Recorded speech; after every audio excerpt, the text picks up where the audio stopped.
can I stick with Vesper? Is that all right? Vesper, yeah, call me Vesper, call me Roy. I answer to both. Yeah. The police call me Roy Hobson. And, you know, okay, well maybe we'll stick with Vesper then in that case. An evening star still shines. Yeah, we've got there's a little police car parked over there. Maybe we can get them to join in on the conversation. Yeah. This is Commissioner level, I would hope. This is drooping. Well, sometimes you got to start with what you got here. Yeah, anyway, community safety officer. My name's Mikey. We've got Rick setting up the screen. We've got Eva over here. We don't really have a subject or anything. Well, let's try Erith Made. Erith Made. The name of the exhibition. Yeah. Okay. The festival. Erith Made. What does it mean to you? Have you got involved much so far? Yeah, I've been involved. Yesterday with the opening event, we had a stall. Mm-hmm. Me and my older brother, and I'm the bastard brother. I come from a Catholic family, a dysfunctional one, and I was like the bastard brother. So my older half brother Terry Dempsey was there, and we had a stall selling off all of my Deptford parents' treasured possessions. Right. My dad died in March. He tested positive for COVID in January.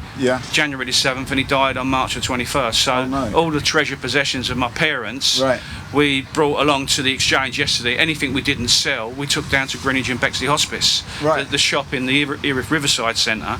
The reason we did that is because my mum died there in 2015. Right. So we interacted with the community by spreading a bit of love about. Yeah. And what was on the stall? On the stall, well, some people call it bric-a-brac, but I called it was like a lifetime's worth of possessions from my parents, which they put together. My mum's brasses, porcelain, like old people, put together in their house. And there's some lovely pieces there, And there was a beautiful lamp, which the lady in the stall opposite me took a liking to, and I gave it to her. I've just seen her there now, and she said we put it on last night. It was lovely. Fantastic. So. Let's bring Eva into this. Do you like bric-a-brac? Have you got any bric-a-brac in your... I used to love it because also I'm an artist, and I think every artist has some tendencies for accumulating things because they are potentials. This is not just a piece of wood, it's a potential for something. So now I try to venture into performance art because collecting so many everything has a soul, every object has a character. So is it hard sometimes to part with these objects? And it's very difficult to part with those objects, and for someone else they might be piece of rubbish. For me they are treasures. So is your house is then like full of all this kind of stuff? My old house in Stoke Newington is full of random, not random to me, it all is a part of composition that I love. Treasures, little treasures. It forms a backdrop to your life, doesn't it? Yeah, and I love it, for me it's very vibrating. My friends come and like, why don't you get rid of it? It's just so much stuff. I'm an artist as well. I've got a fair few bits, but I've got things from my grandmother who passed away as well. And that, there's a few bits, but you can't keep everything. Oh no, you can't. She was also an artist, so well, my mother was as well. Like, and the thing, I've kept some of her paintings. And I discovered things about her as an artist which I didn't know. Like I found all her paints and her charcoal, which I gave over to the exchange. And it's interesting when you discover an aspect of your parents which you didn't even know, because like I had a busy life, and so my mum started attending art classes in the early 1990s when I was facing serious, business connected to my consultancy as a surveyor. But I wouldn't call myself sentimental. You're not sentimental? No, I collect objects that I like, that I find interesting, but I don't hold to things like family things or even my own past. I actually, in fact, try to destroy it. Well, what I did yesterday was what I thought was quite nice, was that shared it with the community, and if anyone likes it, in the charity shop, they can buy it. If they don't like it, then don't buy it. That's I don't like the culture of waste, so I also pass it on. I just leave it in the box outside or go to the charity shop. I don't want to throw away things. We create too much waste, too much damage. Let's talk about actual things. Let's talk about specifics. So, let's talk about objects. What kind of objects are we talking about here? An example of something that's really sticks in your mind. And I'm going to ask you, Vesper, as well. You know, like I mean, I'm sure you've kept some things as well. You've not given. Yeah, okay. I mean, things over the years. I bought my mum some brasses, and like I brought a brass bulldog. Right. And that had a sort of an attachment to me, you know, an emotional attachment, and I couldn't get rid of that. So that's now sitting on my windowsill, you know, with a couple of things which I remember from my childhood, other brass pieces. But my brother took away yesterday most of the other brass work, and he said we could even sell this for scrap. There was so much of it, but they won't. Obviously, it'll end up in Greenwich Market or something like that, you know. But old people, they do, you know, the generation above me. I'm 65 now. People in their 80s. They do tend to accumulate a lot of pieces. I mean, some of the stuff that my mum got was beautiful porcelain pieces. I took one into one of the pieces. The guy was sitting on it because they've got a website as well, Greenwich and Bexley Hospice, and he said we'll just put that on a website. He said it's worth 150 quid. He said you want it back? I went, no.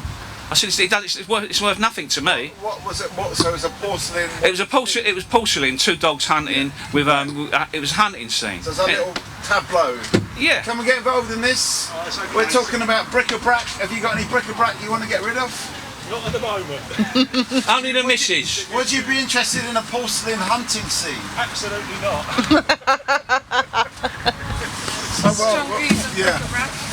That's why websites are handy, because there's always somebody interested in something, isn't there? There will be. You know, you get people collect these things. Yeah.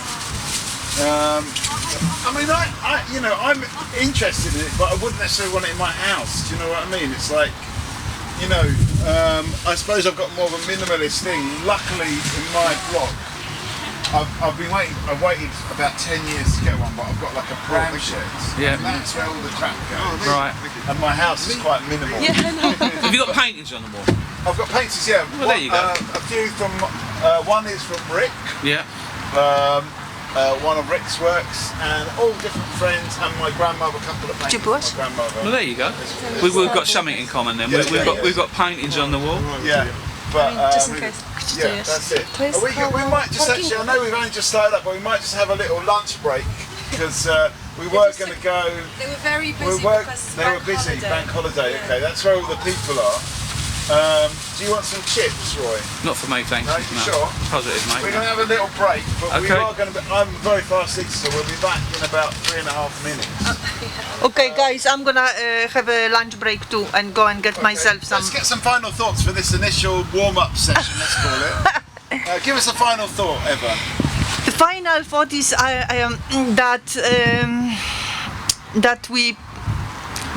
that we put too much attention on objects, and actually my radical theory is, but it's not only mine, it is also many especially nomadic cultures have this tradition of destroying everything once the person dies. Right. So they, for example, gypsies, when they used to travel in caravans, they would, when someone died who owns it, they would burn it. Wow.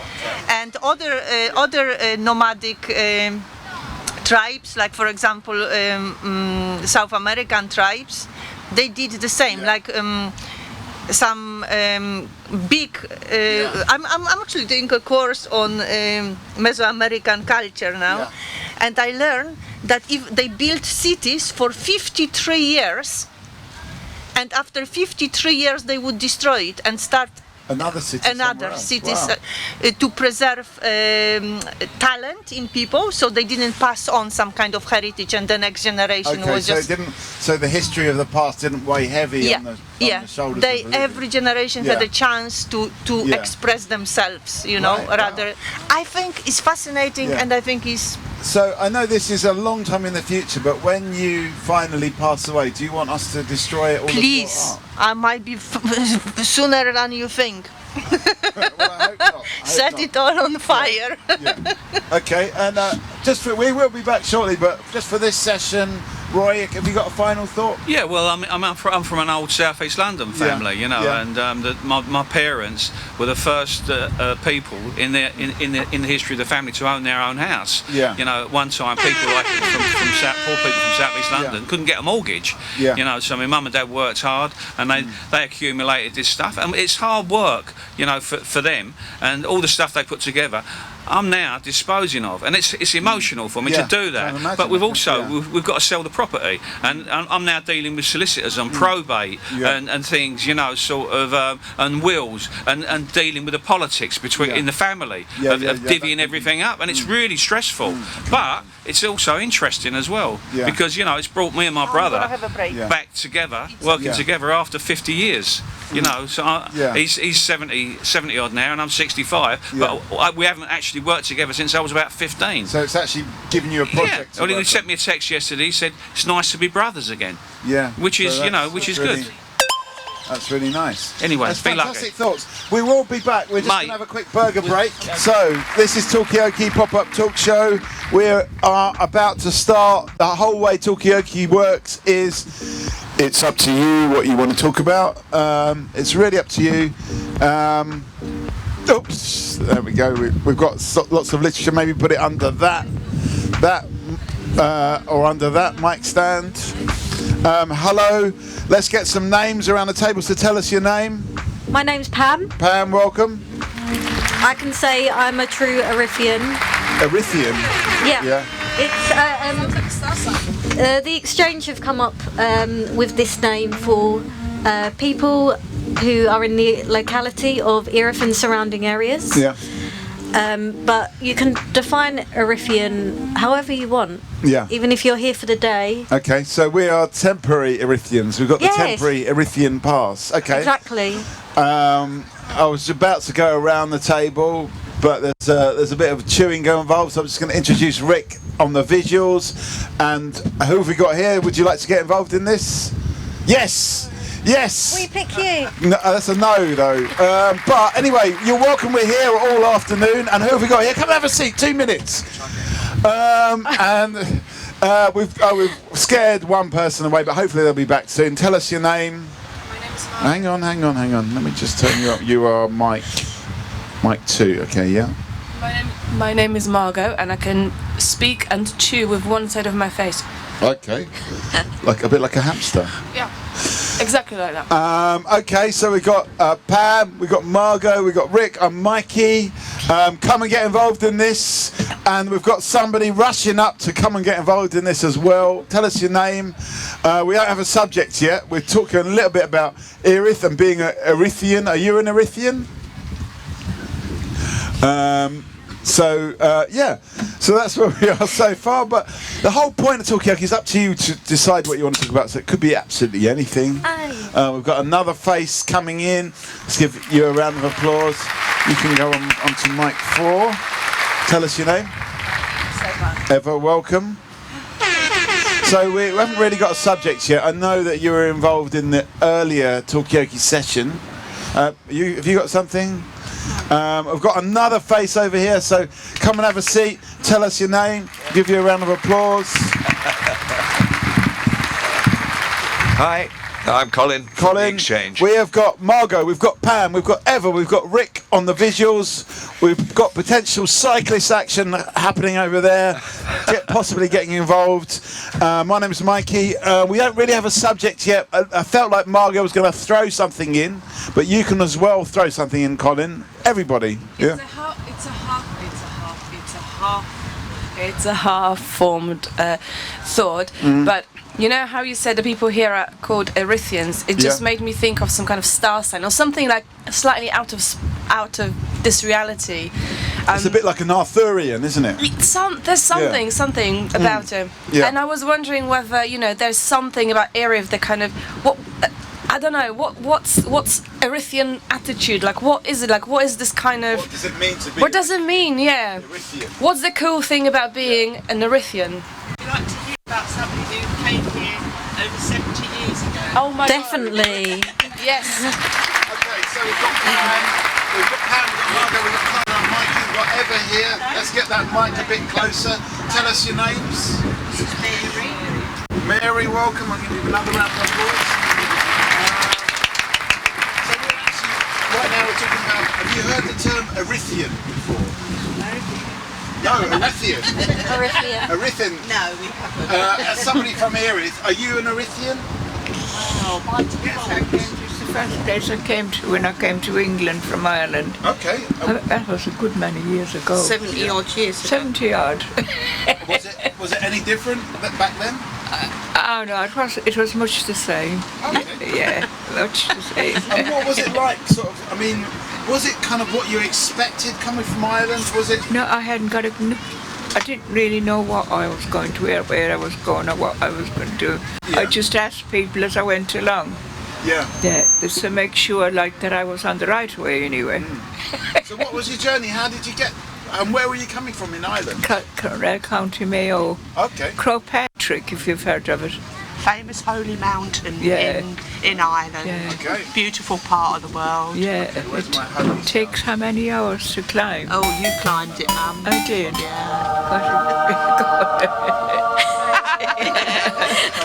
But there's old stones coming down, you know, as you're going. People you used gotta to climb keep that barefoot, didn't they? Yeah, to do penance for their sins. Okay, so you're from the holy mountain of Crowpatrick, yeah. And so, yeah, you came over. How did you get? Can you tell us about your journey? I had to get to. Were you on Ryanair? Well, I had to know when I came where Mrs. Strutt lived. Yeah. And lucky enough, everyone knew Mrs. Strutt because she owned the radio shop in Erith. Okay. So they started helping me an awful lot. Yeah. That was a famous radio shop in Erith at the time. Yeah. Is it still there? I don't think so. I doubt it very much. Mam came over with her daughters. Mam came over to work in the school in Abbeywood, in the convent. That's right, the convent of Mercy, but there wasn't much mercy there. Let me just get a final thought from Colin. Okay, you're going to come back. Are you going to drag people out from the front? So they can bring their pints around the table. We've got, so Pam, were you going to say something? Do you have a question? What did you work as in the school? Did you work in the school? What subject were you teaching? The children, the kindergarten. Okay, so young. Oh, they were lovely. So St Joseph's Convent in Abbeywood, wasn't And the mothers used to all bring me presents, you know, because the kids were scared of the nuns. Cue holy music. Guys, can I take a picture of you? I work as a volunteer for the exchange. Can I take a picture of you? Yeah, Thank you very much. We're talking about. Are you scared of nuns? I'm scared of nuns. I'm terrified of nuns. Where are you from? Catholic girls are always I'm a scared of Catholic nuns. girl. I was born in Poland. Yeah. Polish. So My sister Catholic was married country. to a Polish man. Yes. Well, I can say only I'm sorry, but to that. Were you looking for? Was it Mrs. Strutt in the radio shop when you came to Erith? No, because I came to Erith very recently. I'm one of the new Erithians. I live here for less than a year. Yes. That's Nice why. to get the new and the old, isn't Yeah. it? Nice. So it's very interesting for me to hear from you guys. You know, What you've got in common is a fear of nuns. if we have in common the fear of nuns, we have in common. Have you got a fear of nuns? No, but I once thought that if I were a drag act, Yeah. a Catholic drag act, I'd be called none of the above. None from Got boom boom music. I went to. Have you heard of St Catherine's School in Bexley Heath on Watling Street? Yes. Yeah. Yes, we have. When I joined there in '96, there was one nun left remaining, and I think the convent was still next door to the school. Right. Okay. So, Back to the school, yeah. Yeah. Convent of Are you Mercy. a Catholic? As I'm a Catholic. Yeah. Oh. So you drew us all in. It's like a Catholic session. He's a religious man, isn't he? We're here on the Catholic Talkaoke. there a sort of Catholic thing? Apart from obviously a desire to talk and to discuss. Yeah.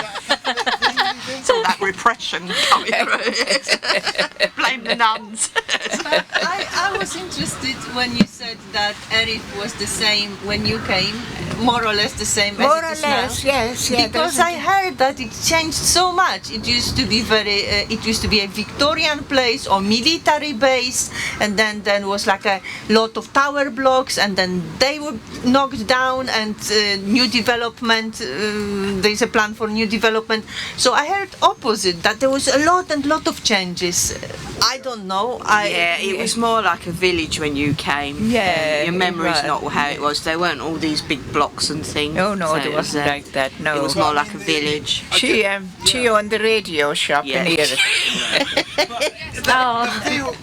I get the feeling though that the feel of the place is still the same. Is it still got the same vibe to it? I don't know actually. No, Yeah. I don't think there isn't any difference in the way I think it was. Yeah. You think it's pretty much the same? But you were always on pretty- trolley buses up to London, weren't you? I mean, Trolley bus? Yeah, What the is a trams. trolley The bus? trams. Can we get involved in this? You don't have to be Catholic to join this group. If you are, it helps. Did you grow up in Erith too? We grew up in South London, so we were born in Stockwell, down the road from Brixton. Yeah. Yep. So Mum had a family of 5, didn't you? I had what? We need to clarify that Mum wasn't a nun when she joined St Joseph's Convent.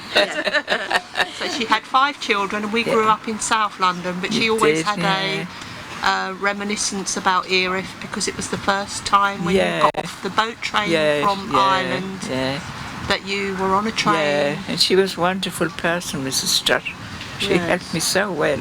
Yeah. So Mum had lodgings there. So, what's this boat train? You got on a boat on the train? It's actually the cattle boat from Ireland. It was the Princess Maud. Yeah. The Maud. Very famous. So where you've got the obviously the Caribbean one, it's the Windrush. The Windrush. This is the Irish equivalent. Irish Windrush, Princess Maud. Called the Princess Maud, and it's incredibly historical. It's got the same kind of thing that happened, and obviously with Afro-Caribbeans and coming over, and it was the same thing, wasn't it? Same time? Yeah. Was it in the 1950s?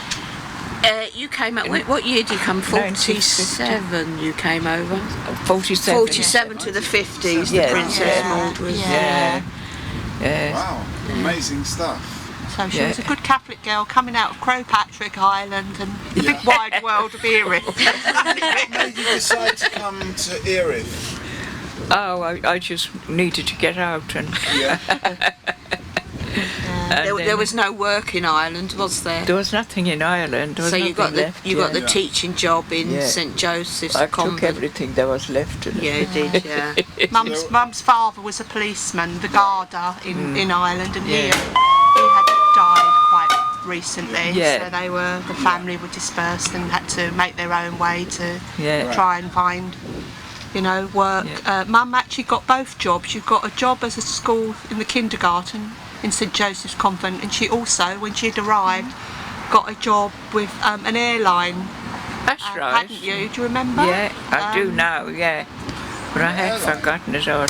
So she was, ironically, I think she would have preferred that job, but she'd got over here. So her mother sent her a letter saying you actually got the job at the airline as well, not as a pilot, as I was working for the airline, but she'd already arrived over here, so she'd started her journey as a kindergarten teacher in the school in Abbey Wood. But you stayed here in Erith. I loved the little kids, they were lovely. I got presents all the time. Bringing me presents. That's a good sign. What about your journey to Erith, Pam? Were you born here? No. Oh no. Why am I saying no? Yes, of course I was. I was born in Greenwich Hospital. My mum worked there. She was a nurse. Right. She was originally from the Philippines. Okay.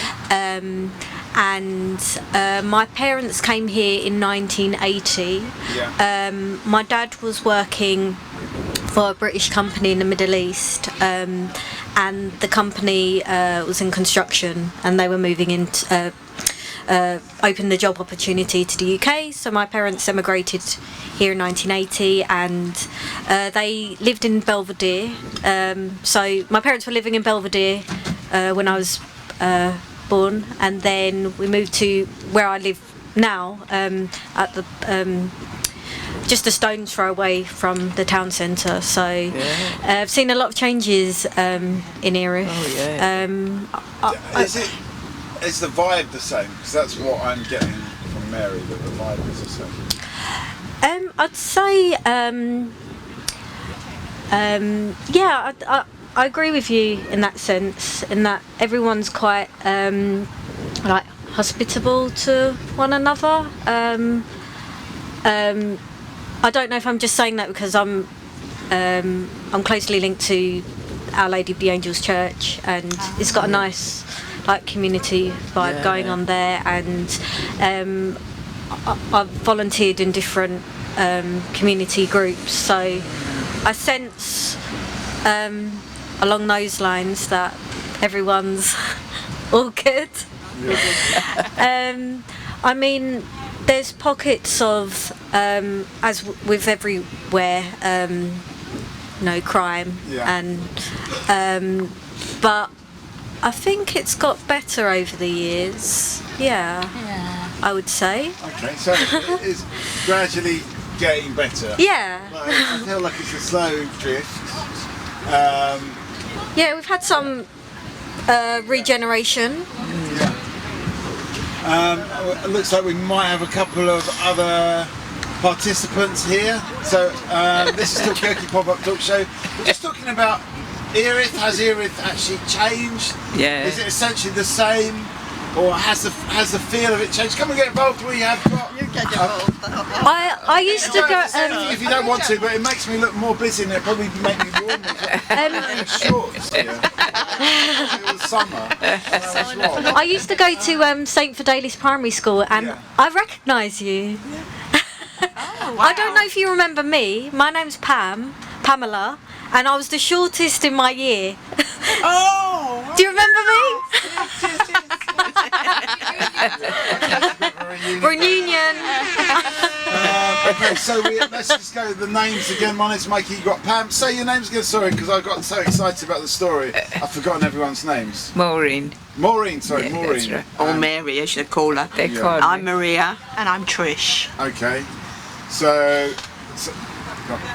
let's say that again. So Maureen, Maria. and Trish. Yeah. And who have we got here? What's your name?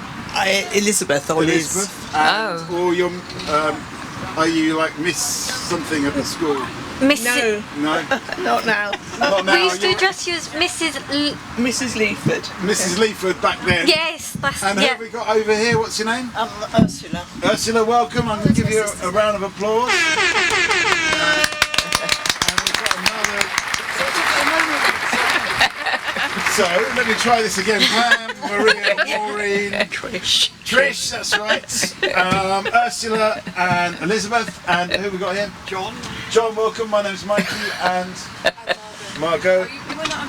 No, you're not amplified because I've got to keep them all down because there's so much wind blowing into my foot, so I'm just trying to ride the levels here. So at the moment we're talking about Erith. Are you from Erith, Elizabeth? I've lived here since 1975. Right. So, but a bit of a newcomer then. Well, relatively new. Has it changed since 1975? Yes, it has changed. Yes. But I'm sure not nearly as much as Maureen would find. I remember. So, the Mrs. Strash. Hello. Welcome. So we've got Pam, we've got Maria, we've got Maureen, we've got Trish, we've got Ursula, Elizabeth, John, Margot and Brian. He's got a good memory. He has got a good memory. We didn't want you to remember us. That's what I have to do. I'm sure Elizabeth has to do that a lot with the kids running around the school. Or you say, "Oi, you." But at the moment we're talking about, has Erith changed? Do people feel that Erith's changed? Does it change for the better? For the worse? For the worse? I have to, in my opinion. Yeah. Hang on, let me just turn you up here, Don. In my opinion, the council, Bexley Council, I think they neglect this part of the borough somewhat. If you go up, for example, to Bexley Village or Bexley Heath, the standard things like cleanliness. That's the sad thing about around here. It is such. Is a word. It's such a dirt. To be honest, grubby is the word. I mean, the council don't seem to care about it. You know, I live just off of South Road, and the rubbish there, nothing is done about it. I used to work in Dartford doing the same job, and we used to take a pride in keeping the place tidy, but I just feel that this is sort of neglected corner. Somebody said it's a reflection of how people vote. I don't know if you ever look at the demographics, but this area tends to vote for Labour councillors, whereas Bexley Heath and all that Sidcup tend to be Conservative. I don't know how true this is, but well, we can find the thing about the people speak about Talkaoke. We can go any direction we want to here. We can delve into the politics. You're not the first to say this. We had a guy called Roy who said something a bit earlier on. I know Roy. You probably know Roy. He's famous around here. I think actually that Bexley Council is really beginning to wake up to what an asset the river is. In the past it was just another bit of rubbish area in the borough, but because areas become more yuppified in time, Bexley are looking around now and they're knocking down the old tower blocks and building more sustainable sort of little flats that people actually have to aspire to buy and have shared ownership of, and in perhaps 20 years time it'll be Erith is the place to go.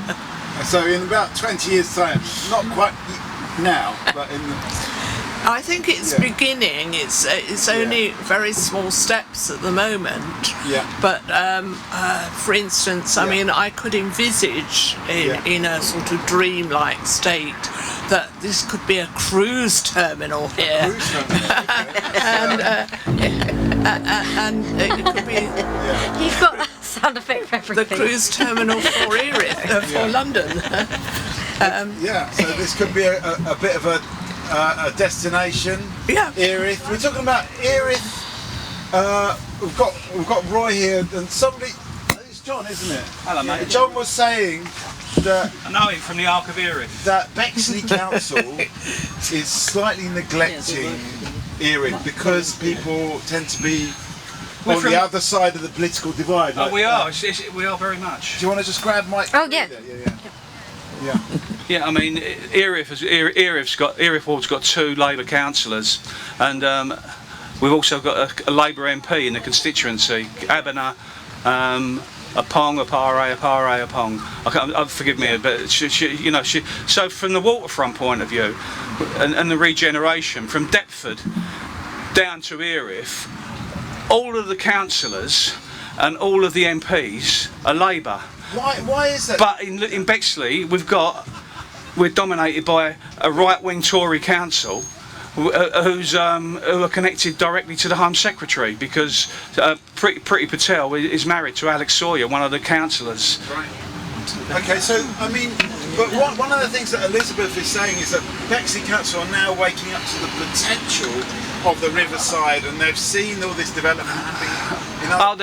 They've known that. So will there be more investment now? Will those kind of political barriers come down, and will there be more of a let's say a flow? Pam, have you got a view on that? Well, I used to go to art school in central London, and when I heard about the exchange, it was really nice to hear what Sarah and Peter are all about, and I don't have to travel in central London to get involved with these types of activities, and I couldn't believe it was just a stone's throw away from my house. So things such as the topic you were describing about cleanliness and the rivers, I saw an exhibition at the Tate Modern where they took all the rubbish out from that side of the Thames River and made it into an exhibition, what people found. So I like what the exchange stand for, and it could go in any direction. So it could evolve into an exhibition like that, which resolves the environmental side of things. So it doesn't necessarily have to touch with the political parties of things. It could come from a creative movement, such as the exchange. So there's a creative element. There's lots of things there in what you're saying. I mean, you know, what kind of exhibition could we potentially have? What do people feel about the role of creativity here? And also this thing about, you know, about rubbish and about how that's dealt with. Brian, have you got a view on any of this? Have you got any thoughts? Yes, thank you. I do have some views. So in terms of the kind of development of Erith, of the future, could it be an amazing place? I mean, it should be. How many places are there that sit on the River Thames that have the longest pier in London and that have connections to central London, into Europe and all the rest of it? To me, it's about the council being careful about not making mistakes. They were going to build on the flagpole site. I don't know whether people know. That's an obvious mistake. Don't do it, because this is a local amenity. Right. They're going to build over the park nearest to me in West Street. So I live just off of West Street, and that small park over there, they're going to build over it. I think that's a mistake. They've got mature trees. I think there have been some good things that have happened here, and it could be make the full potential of it, but they must listen to local people. If people say, because there was a huge campaign about the flagpole site and they didn't build on it, there's a huge campaign about the park down West Street, but they're not listening to local people. So I think if they just listen to people that live here, that know the town, then they will avoid the mistakes that will mean that we don't make the progress as a town that we could.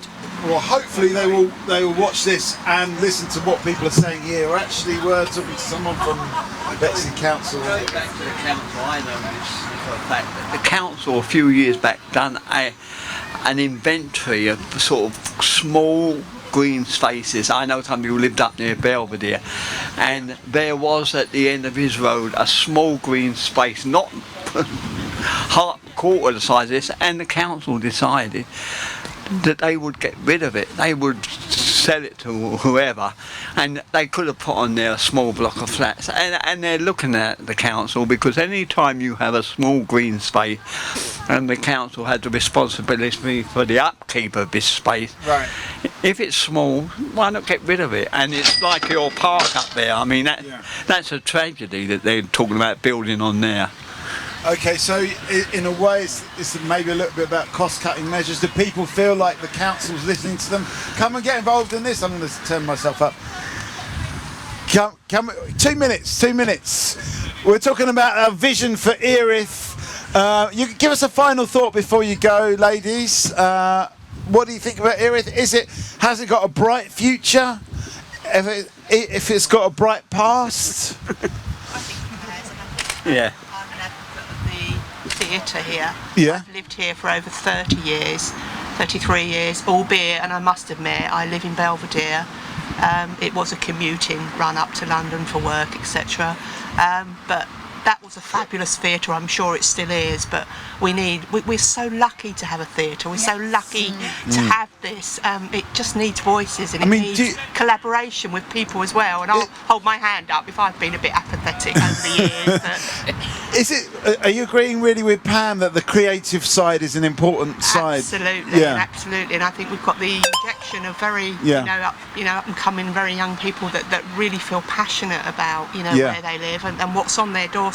Let's not forget it, and let's all be proactive. And I've known for many years people that have been involved in that theatre from treading the boards from years ago, and the literary side and everything. We need to be celebrating this, and even I get emails from the Canal and River Trust. We could be doing a lot more personally. I take on board all about the council issues, but sometimes we need to take it into our own hands. Okay. So how much can we actually take this into our own hands? Is a good point as well. Maria, have you got a final thought? Not really, I'm a bit cold. Maybe we can definitely blame the council for that. Why are we so cold here in Erith? Maureen, have you got a final thought for us? I can't think of anything to say now. I'm too cold. Brain freeze. Well, thanks for joining us. Let me give you a round of applause. Well done, everybody.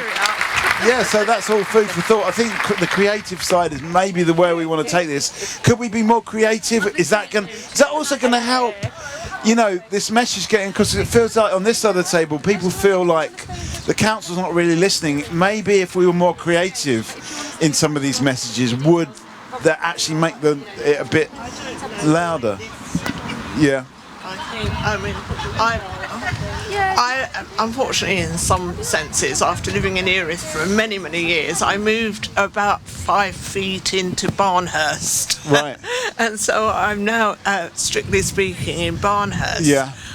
But there is more of a family feel about Erith that even just a few feet away does not exist in Barnhurst. Right. And I think it's come up from the fact that people, the elderly, were part of the industry of Erith, part of the whole way in which people who worked in a factory building arms or doing something became a family, and there was still that family feel about the town of Erith. That I don't want it lost. I want it to stay. I want this feeling to remain here, which I don't think is there in Bexley Heath or Sidcup or the leafy areas of what was Bexley. This was Erith Urban District Council, and though I didn't live in it during that period,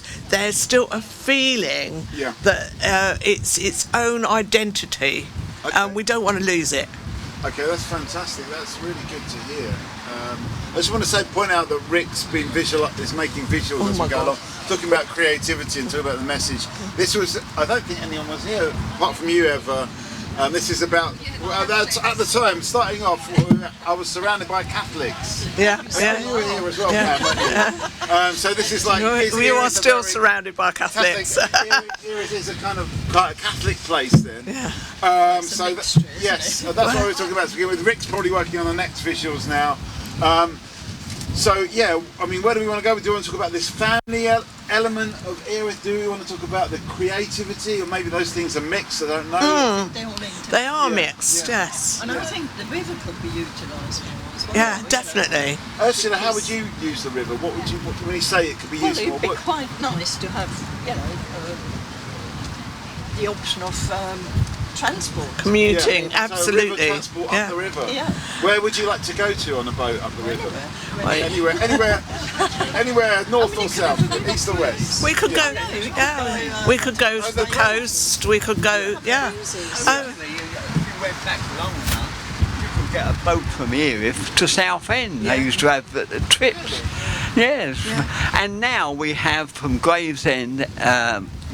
Most days it's the clipper which takes a fast boat which takes you into the city and everything. This could be utilised. There's no stopping Erith then. No. The issue there, John, is the tides, and I think the river would need to be very well dredged in order to allow ships or boats to come in. You'd need a pontoon. What about that really long pier? The pier's fine, but you need a way down. I mean, you're tied. You couldn't sort of jump down onto the boat from the pier. You need to get down when there's low tide. You need to get a fluting pontoon. Yeah. Hang on a sec, Roy. Let me get a final thought from you. I'm going to pass this mic around. Give us a final thought before you go.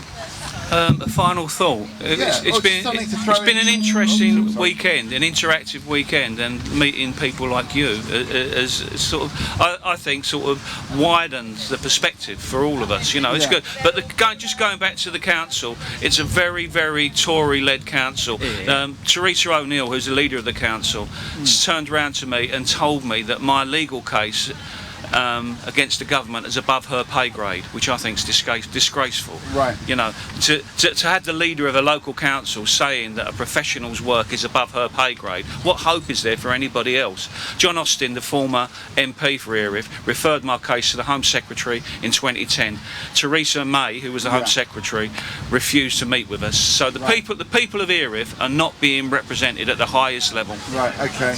Take care, boy. Okay. Police saying they go like that. Okay, so there is a sense of neglect, there's a sense of not being represented. Let me just, Elizabeth. I was only going to say I'm interested in actually who you are and why it's not our mayor that's sitting in your place with his chain around his neck. I mean, the thing about sitting in the middle here is it's a facilitation job, really. I'm not really putting in my point of view. I've always got a point of view about everything, but you know, I'm here to ask the questions, not come up with the answers. So where but will we they could go? have the mayor around the table for sure. Yeah. And I think Roy earlier on said, "Where's the mayor?" In fact, so I think it is a good point, and I think these kind of discussions. We're recording this, so these kind of discussions can get put forward and get people to come and listen. Come and get involved in this. Yes, you can. You can do it. Yeah. Come on. There we go. That's okay. Well, we'll get your name first of all. Okay, we got Brian, we got Pam, we got Eva, we got Margot, we got Ursula, we got Elizabeth, and we got John and Mikey. Hi. And I think Brian, you wanted to say something, didn't you? I was just going to say because I'm going to rejoin my friends. So I was over there in the running horses, so I'm going to rejoin them. But I just wanted to, my final comment would be, and I was really interested with people talking about the families and the fact this is a place full of life. If you compare us to other parts of the borough, it's quite lively, really. Yeah. We've got you can afford to buy around here, and there are lots of young people and their families and what have you, and talking about the creativity. If we can harness the young people of Erith and give them a way to do what they want to do, say what they want to do, whether it's art, whether it's sport, whatever it is, and I think that will put our town into a good future. If we can just facilitate the young people, which we have in abundance here, and otherwise I'm going to... I should say that, Brian, because we bumped into some young people. We interviewed a few people in the run-up to this, and that's exactly what they were saying. In a way, it's once again, it's this feeling of being ignored. They felt that younger generation were being ignored, and they exactly wanted creative outputs to happen, something to represent them. Let's hope that gets back to the council and others. Otherwise, nice to meet everyone. And I will see you again sometime. Well, I mean, we're going to make a recording of this. We're going to put it online. Sorry, Brian. Thank you, Brian. We are making a recording of this, and we are going to email people from Bexley Council and show them. I can take a horse to water. I can't make it drink, but we can at least make this recording and put it on the record. What people are saying here. Was there a point here from you, Pam? Our lovely new guest, Beverly, that we started the topic of Erithian. Just touching on what Elizabeth said about the mayor being where you are. I think it's nice that you're facilitating the community voices, so the exchange you're embracing things from a grassroots level, and the traditional model of the mayor having a voice, he's important, but maybe in the model of how towns operate, the Erithian could be on the same par. So you've got this kind of Erithian vision I can see here. Indeed. Come and get involved in this if you want to. Are you an Erithian? You're not? No. What do you think of the Erithians? What do I think? Yeah. Are they more creative than, say, the people down in Bexley? That's the vibe we're getting here. They're a bit more creative. They're a bit more family oriented. A bit more. It's getting better. What's that? I think it's getting better. It's getting better. Okay, well, you're welcome to join. You don't have to either, no pressure. Even though we've got the longest pier in London, there's no peer pressure here to come and join in. We're going to make a move. Give us, Elizabeth, Ursula, give us a final thought before you go. Maybe throw something in, and you off as well, John. So I want a final. I want three final thoughts. The final thought really about, if you want to improve things, you've got to put money into it. Yeah. And that is basically it. You know, it's fine. Look round here, we've got a bit of open space, we've got the river. But I just feel Erith still needs more money spent on it, especially the environment, because that's the first thing. I mean, even I've had people come to see me because I live in here, and they've even mentioned about the actual ambience, the litter and the filth everywhere, and there really is no excuse for it, you know.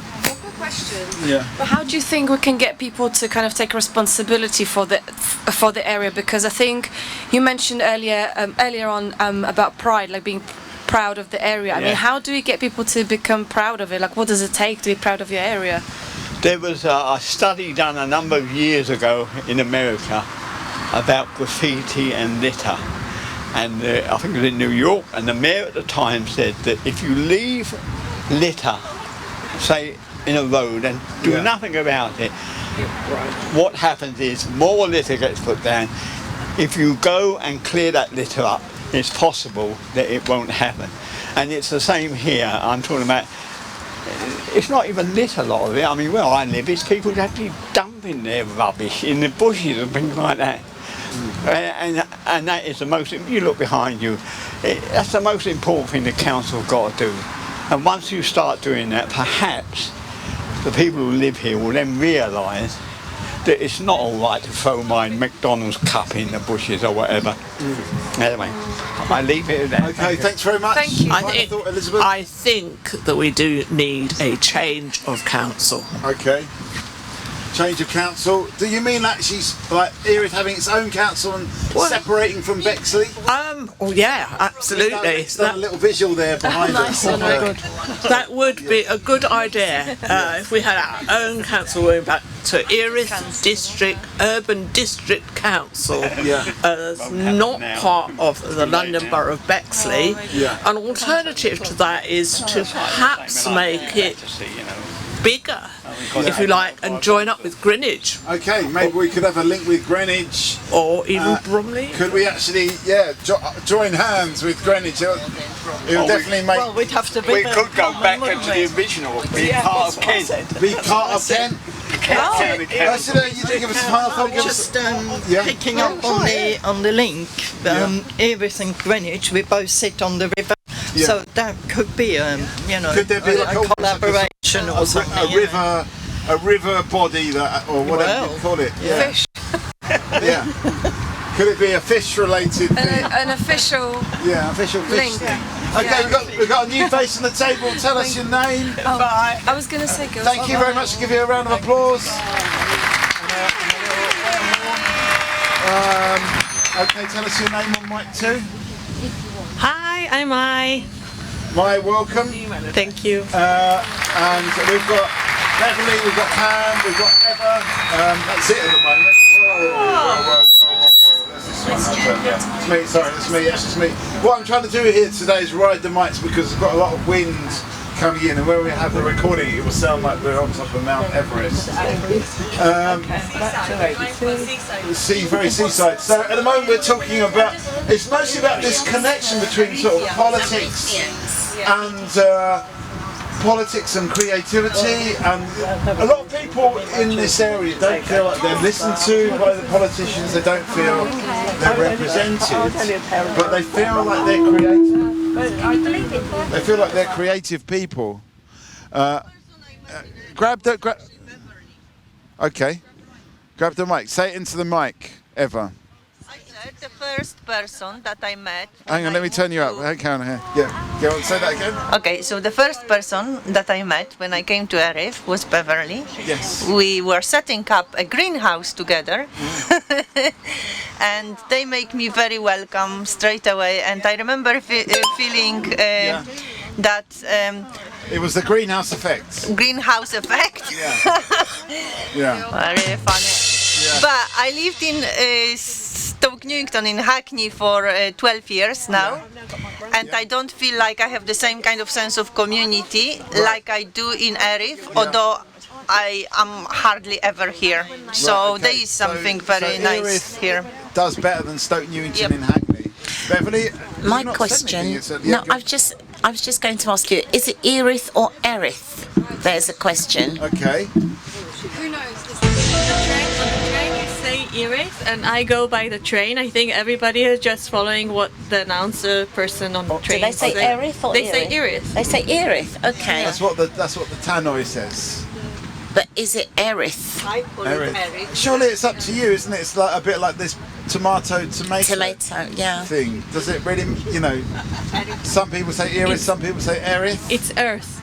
Earth. No, I'm just kidding. I'm just kidding. Welcome to planet Erith. Planet Right. Earth. Something like that. We could do something like that, yeah.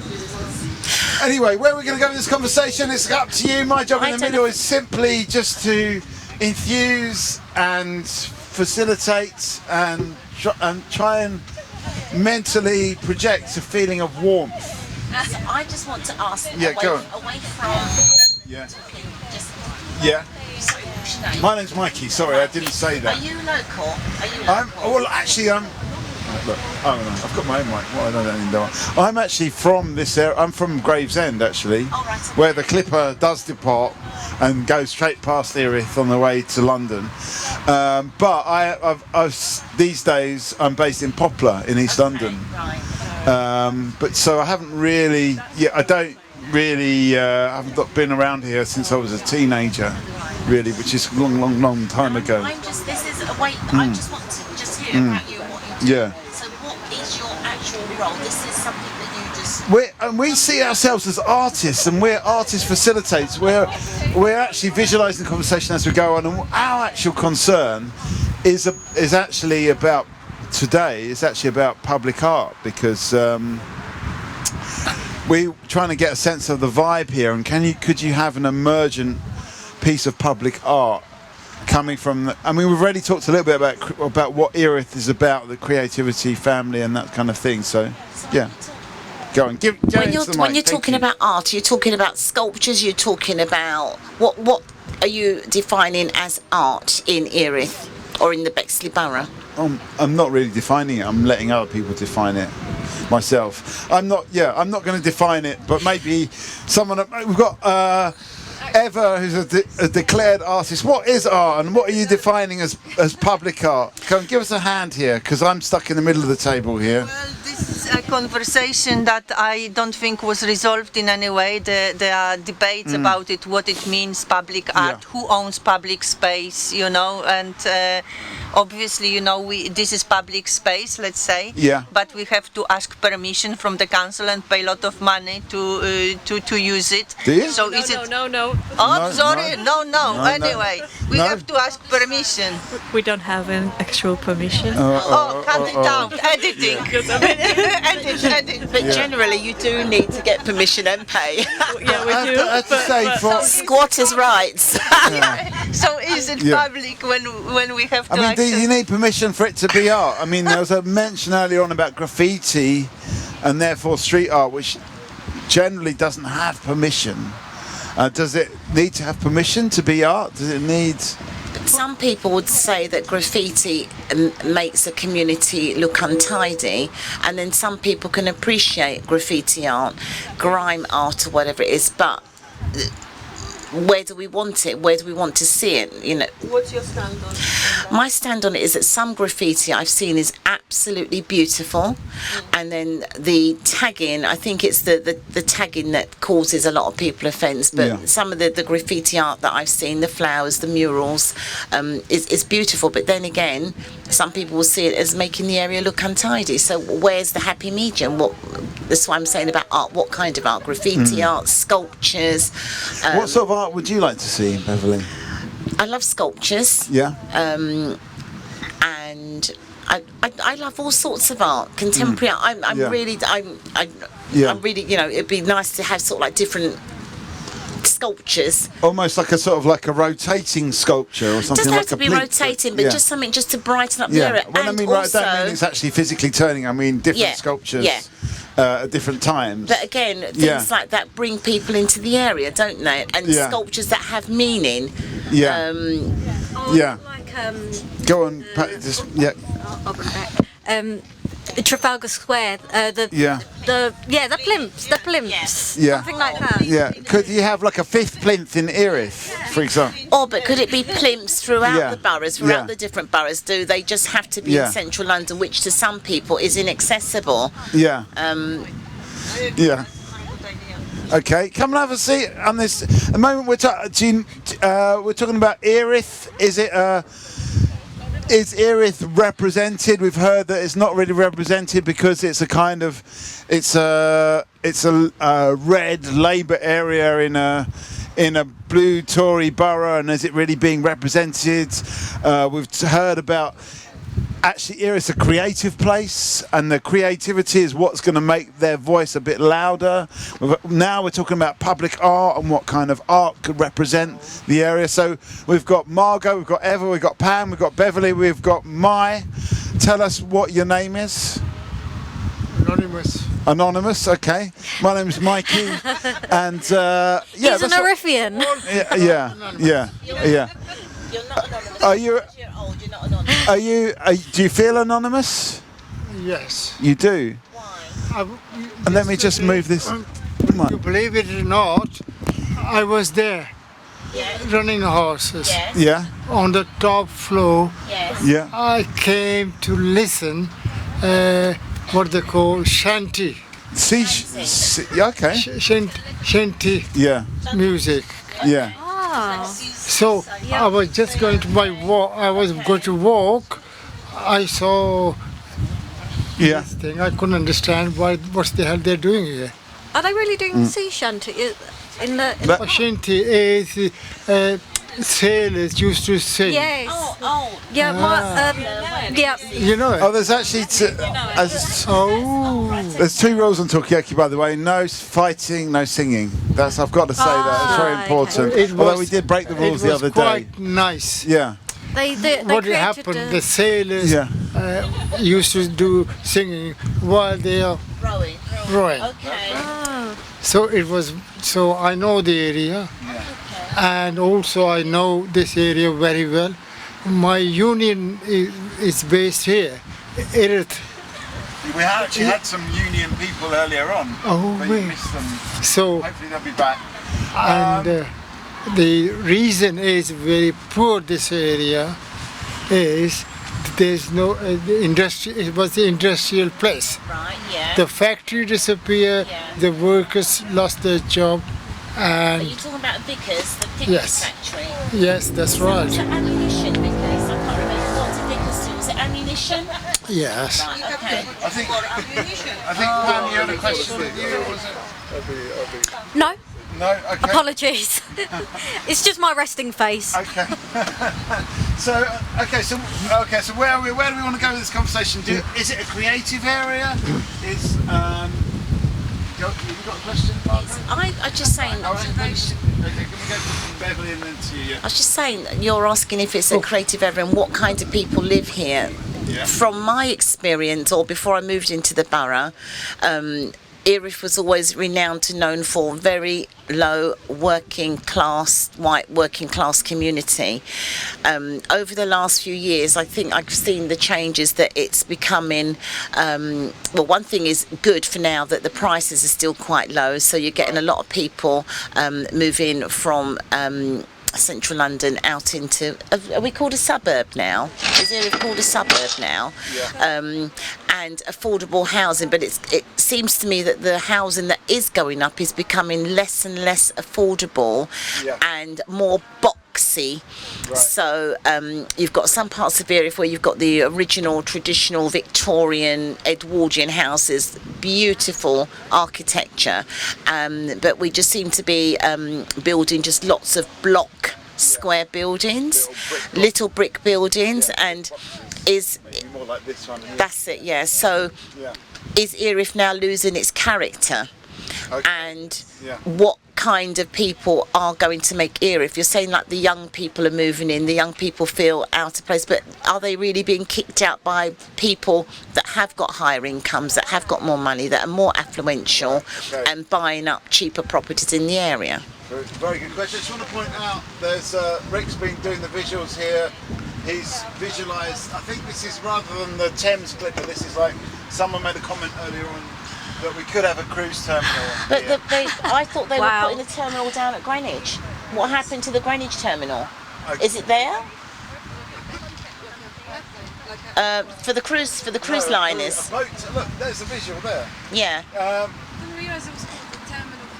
You can have a terminal for a boat as well as a plane. Well, I remember that they were going to put a terminal down at Greenwich for the cruise ships, and are they now thinking of moving the terminal to Erith? Right. Okay. So which would be fabulous. It'd be. Can I ask a personal question? Where did you move to this area and to? Right. Initially, I'm from Lewisham. Right. Well, initially I'm from Sydenham, Forest Hill in Sydenham, and I couldn't get a property in that borough, despite being on the waiting list for 17 years. So I got put onto the housing association, and they said I might have better opportunity to find a property. However, it wouldn't be in the Lewisham borough, it would be in the Bexley borough. Yeah. So they said we've got some properties in Plumstead, top end of Plumstead, so I got a flat there initially, so I stayed there for a couple of years. Then I met my partner and we decided we wanted to buy a property, but I didn't want to buy property in Plumstead at the time, which I had done now because I'm probably sitting on £1 million at mansion now. But anyway, so we then moved to Crayford. I was in Crayford for 3 years, and then I had a shoebox house, 2-bedroom house, and I thought I really wanted to have a bigger family, so we just started looking and found a house in Belvedere, and I've been here for like 32 years now. Wow. And I love Belvedere, absolutely love the little town, and I can just see now with what they do with it. Yes, they're cleaning it up, but I think they're changing the values of the people. But then again, is it a generation thing? Is it that our generation of people are moving out into the coast, the younger generation are moving in? So I suppose it's just moving forward, isn't it? Like the changing of the tide. Yeah. And do people want to accept that? Because to Mike. Hang on a sec, because I think you wanted to say something, didn't you? Did I want to say something? I don't know. I'm not sure. You were raising your hand. No, I wasn't. I didn't know you were originally from Lewisham.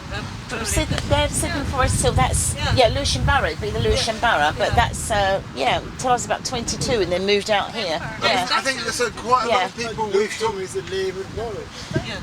Yes, and I think it still is. It still is, isn't it? Yeah. My mum and sisters are still in that area. Quite a lot of people we've talked to have moved from more central London out to here. Right. And as you say, I'm surprised a lot of people have been talking about the MPs and the politics and who's Labour and who's Tory. Come and get involved in this. This is Talkaoke, pop-up talk show. Are young people listened to, represented enough? That's one of the subjects that's been on the table. We need these young people over here to come and get involved. Do you feel listened to? Do you feel... Talking about being listened to, when I first moved to Crayford, I lived on a little brand new housing estate, and one of the local MPs, I believe it to be Nigel. Who's the MP?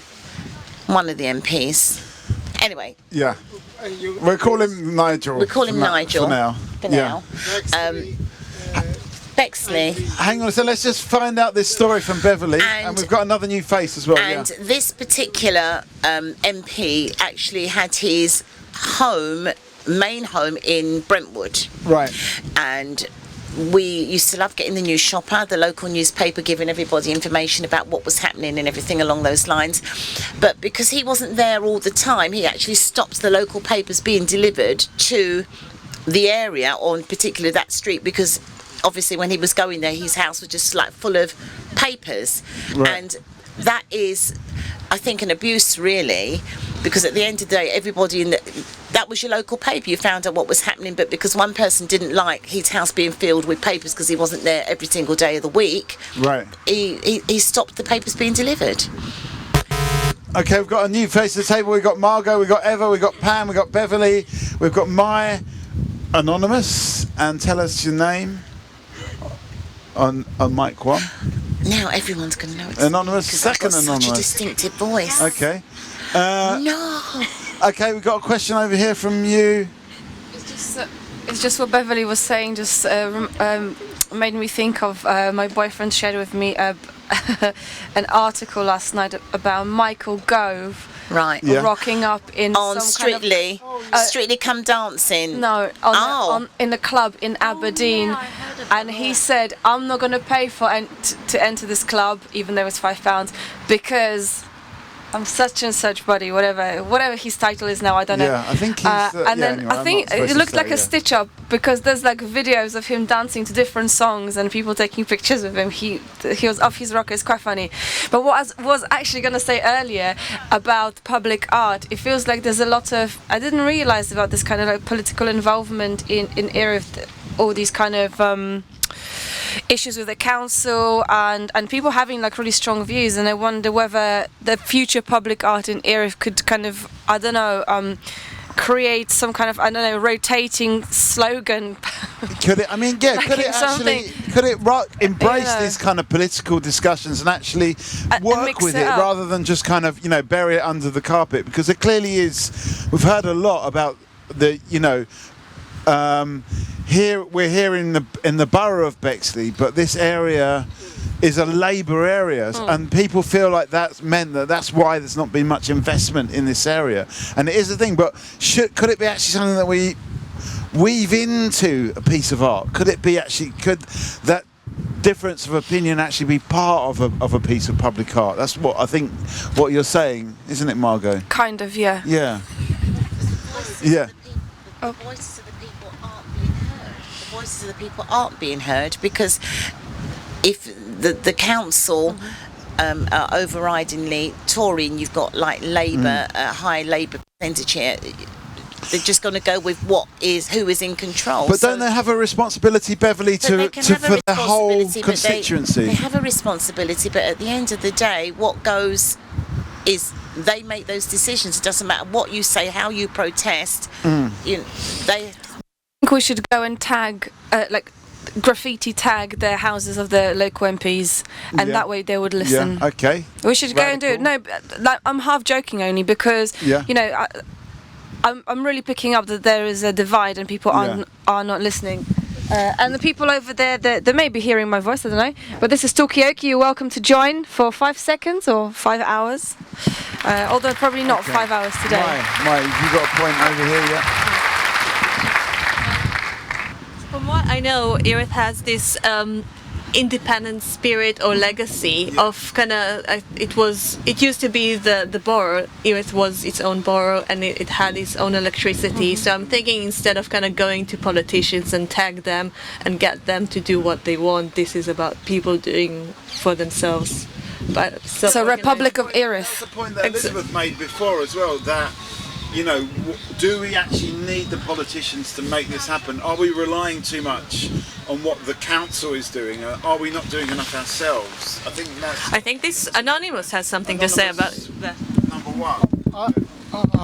I think you are assuming the politician makes decisions, and the people who elect them, they make decision who should be the MP or whatever there, and the responsibility is still with the public and the working people.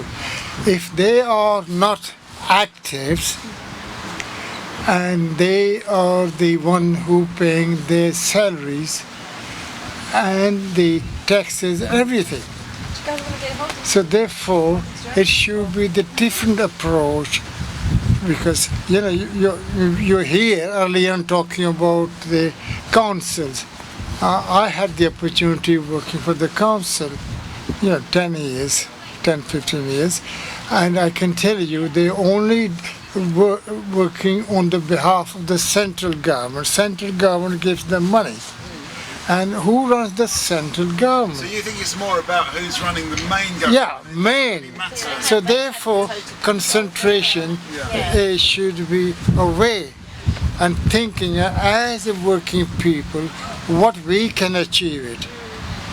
It has to be different angle, in my view. Does that mean we have to think on a kind of national level? But I mean, what about things that are happening here on a local, very, very local level? We're talking about this park and come and get involved. We're talking about this person here, one of the locals. That's my partner bringing me lunch. Come on. Lunch. Yes.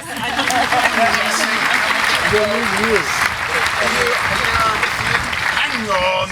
We want final thoughts from people if you're going to leave. But these people are coming. You're going to eat your lunch here. We certainly did. Beverly, if you're going, give us a final thought. My final thought is I absolutely love the borough of Bexley. I love the open spaces. I love the people. I love the diversity. And I'm very, very happy to be a resident of Bexley Borough. Fantastic. Thanks very much. And we've got a new face to the table. Tell us your name. Diddy. What is it? Diddy. Diddy? Yeah. So we've got we've got two people who don't want to give their name. Oh, I hope you don't feel that you're not being heard, young man. I'm sorry to hear we've that. Got Eva, we've got Margot, my name's Mikey. At the moment we're sort of talking about, there's this question about what happens here in the borough. Is it down to who runs the government? Is it down to the council? Is it actually down to us? That's what we're talking about here, or is it maybe a mixture of all of those things? That's what we're talking about. You're welcome to have your lunch here. I promise I won't bother you that much, but it looks great. We've got a table, and then that way it looks like there's more people enjoying the Talkaoke. And we're going to get slight residual, although the wind's blowing that way, so you can have your lunch here. So but can we please close our mic so you won't hear us chewing? I'm doing that anyway. Okay, so welcome to Talkaoke. Sit down, bon appetit.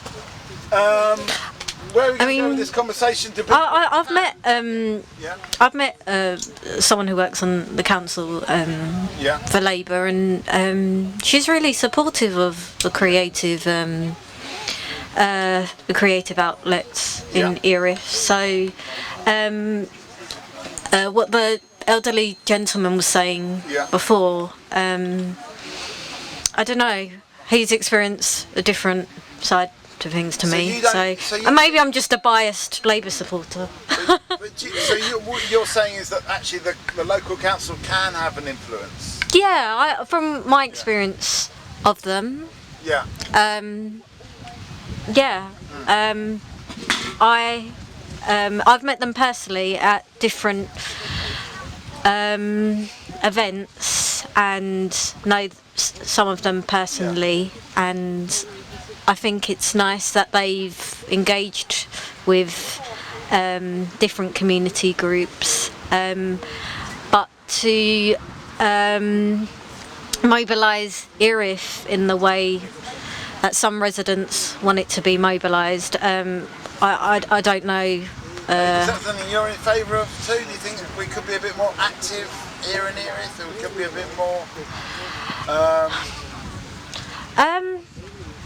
I guess every town has its own identity. Touching on the subject of graffiti, I mean, if there's if a town's identity is around the music and art scene, and graffiti is a thing, then I suppose it's the way something evolves, really. Yeah. And I suppose finding the right identity for Erith in a collective way that makes it into a better place, I suppose is one way of moving things forward. But maybe there's just I think it's moved in the right direction of regeneration more recently, and I guess where money has been pumped into this way of neck of the woods. You talked about a sort of new identity for Erith. What do you think the important things about that identity are? I guess what I like about the exchange, it has tapped into the past. Right. There's a bit of nostalgia going on with the old library. So identity, not necessarily this new kind of Is there a mixture? Is it a mixture and old? Do you think? Yeah. Do you think it's more tied into the past and more about? Because we've heard a lot about the history of Erith, and a lot of people are very into that. Yeah. I mean, how much is the identity of Erith about the past? I think it's important. I think history is really important. From a creative perspective. Come and have a seat on the table of chat. Give us a few minutes. There's no minimum or maximum amount of time. I see you've all got cameras, which is fine, but you can still come and sit down and do the camera work from. At the moment, we're talking about what role does creativity. You all got cameras. What role does creativity play in framing Erith's identity? That's what we're talking about at the moment. They said the salt marshes. I've read that they used to be at low tides, revealing ancient forests, and I found that quite interesting to know about Erith. That's almost like a prehistory, isn't it? We've got, hang on a sec, 'cause we've got some new faces around the table. They've all got cameras. It's a shame that it's so cold here because I've got a lovely shirt on that would go well on camera, but it's too cold. It's too cold. There's a little bit of a. Okay, well, there's another shirt underneath. But anyway. But at the moment we're talking about creativity, we're talking about the Erith identity. Is it rooted in the past or the prehistoric past of the ancient forests? We've got Margot, we've got Pam, we've got an anonymous person here. That's fair enough. You can. It's your show, Talkaoke. It's not my show. My name's Mikey. So let's just get some other names. Tell us your name. Hi, I've just turned that one down because of the potential lunch issues. Yeah, go on. Hi, I'm Maya. Maya, and I'm Charlotte. Charlotte, welcome. And who have we got over here? I'll give you this mic. What's your name? I've got to turn this one. Go on, say again. My name is Matthew. Singing. Matthew. And who have we got here on that other camera? Rod. Well, don't be scared to use our camera over there because it'd be nice to get some better footage on that camera that's just sitting there parked. Brilliant. But are you from Erith? Are you here for the day? Are you just tourists or what's going on?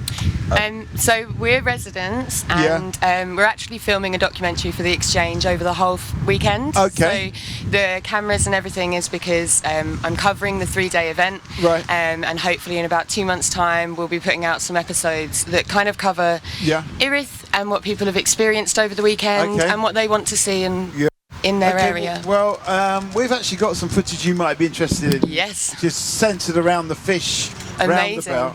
Fantastic. But anyway, I don't want to skew this conversation because it's your conversation. Well, what have you found out so far? What's been the vibe? What have been the sort of the themes? So I definitely think people are very proud of Erith, right? We've definitely found a lot of that, and I think the more of this that we've seen, and the more people that we've seen come down, definitely I think people want a sense of community in Erith. I think that's really wanted. And I think that the creativity is really wanted. So this weekend has just been a really good example of what you can do if you want to kind of reach out to the community and speak to everyone. I think it's been good. I mean, that's one of the things that's actually been one of the themes of our conversation here, and certainly there's this idea of almost like a Erith family that's a very welcoming place, it's a very diverse place. We heard, go on, Margot. I wanted to say maybe about nature. I don't know so much about nature, but just from coming here and talking to people and just kind of observing the landscape, and now you mentioned the ancient forest. I think what people had said in the past to us is that nature is very important here and can kind of, I don't know, can something be done a little bit more to involve the nature or I don't know, sustainability? Maybe, I don't know, just like really make a point about it, because obviously there's the Fish Roundabout, there's the river, there's like a very important feature, but can we celebrate that more? Can that be almost like an, I don't know, nature oasis outside of London? Oasis of nature. What does that mean in your mind? Maybe we can get Rick to visualise it. Rick's visualised, this is like this rotating plinth, the fifth plinth. Could the fifth plinth not be in Trafalgar Square but here in Riverside Gardens? And it's got like an eclair on it, or what's going on, a meringue? What's going on? There's like a cherry on the whipped cream. Is it the cherry on the cake? Yeah, that's the current one. I don't know whose this is. It's a sculpture. It's a sculpture. Okay. It's just that's modern art for you. It's indefinable. Hang on a sec, Mayor and Charlotte. We want a final thought from you. You can't just go like that. Sorry. What's a final thought before you go? A final thought. Yeah. It doesn't mean you can't come back, obviously. But every time you go, we want a final thought from you. So, yeah. I think a lot of what makes up Erith is its architecture. Yeah. I think architecture is very important. I think when people go around and take pictures in Erith, I remember I used to go to the college up the road, and a lot of the time when they take me to go and take pictures, it's always the architecture, the very interesting textures that you can find around here. You don't find that everywhere else. It makes Erith quite unique. What's the most exemplary piece of architecture in Erith for you? What's the thing that stands out the most? Well, I'd say there's quite a lot of interesting architecture down where the river is. I don't know what it's called exactly, but there's like woodwork down there, like the makings of like a building, but it's like made out of wood, and it's not. It's like almost like ruins. Do you know what I'm talking about? Yeah. I just don't know what it's called. Did you see it in the Yeah, there was a sunset picture at the exhibition, but that's probably what stands out to me, that piece of architecture. If you walk down the river, there's like this wooden piece of architecture. I'm not too sure if it was a building or whether it was meant for boats, but it almost looks like ruins. It's war related, yeah. Yeah, it's very very effective, very artistic as well. Okay, so the architecture for you is quite emblematic of Erith. I mean, what do other people think about that? Do you agree with that, Pam? Matthew, have you got any views on this? You've not said anything yet. You agree? I feel like I've got a different take when it comes to architecture in Erith because 50, 60 years ago Erith became part of London, and as you can see right now, like as the buildings get around, I can't even say it. It's like as the years go on and on, buildings get updated. Even behind it, you see the Erith baths, which contrast with the old buildings up there. It's like Erith becomes more and more integrated into part of London, and then it's like its heritage gets shuffled away. So it's the actual original heritage architecturally. It's like it's meshing together. It's like it's meshing together. With the rest of London. And is that a good thing? Is it a bad thing? I can say it. I can't say whether it's a good thing or a bad thing because everyone has their own taste. Like I want to see more. I want to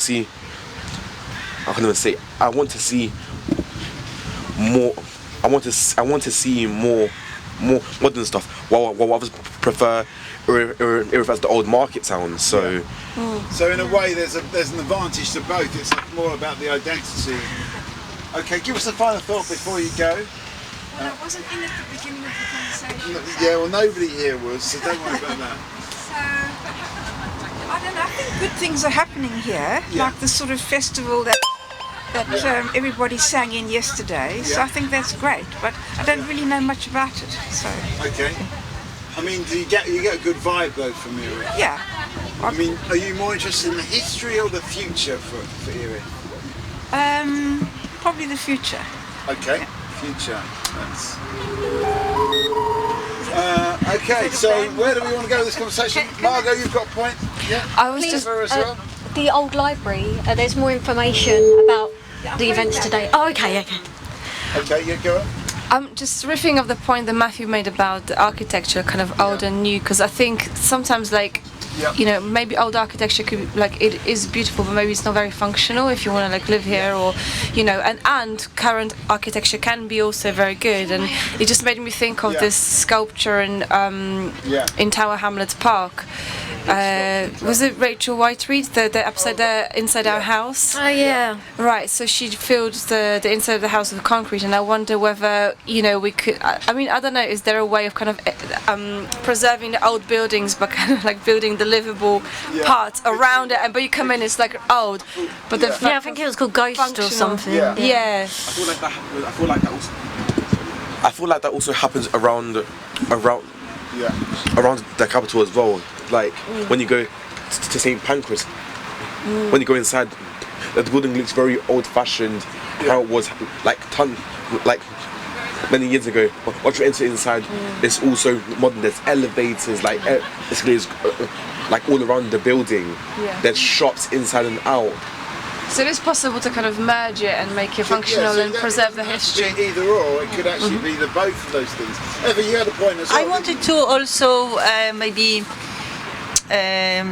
mention nature as architecture, because we are very human-centric. We think, you know, everything revolves around humans and human architecture and human culture.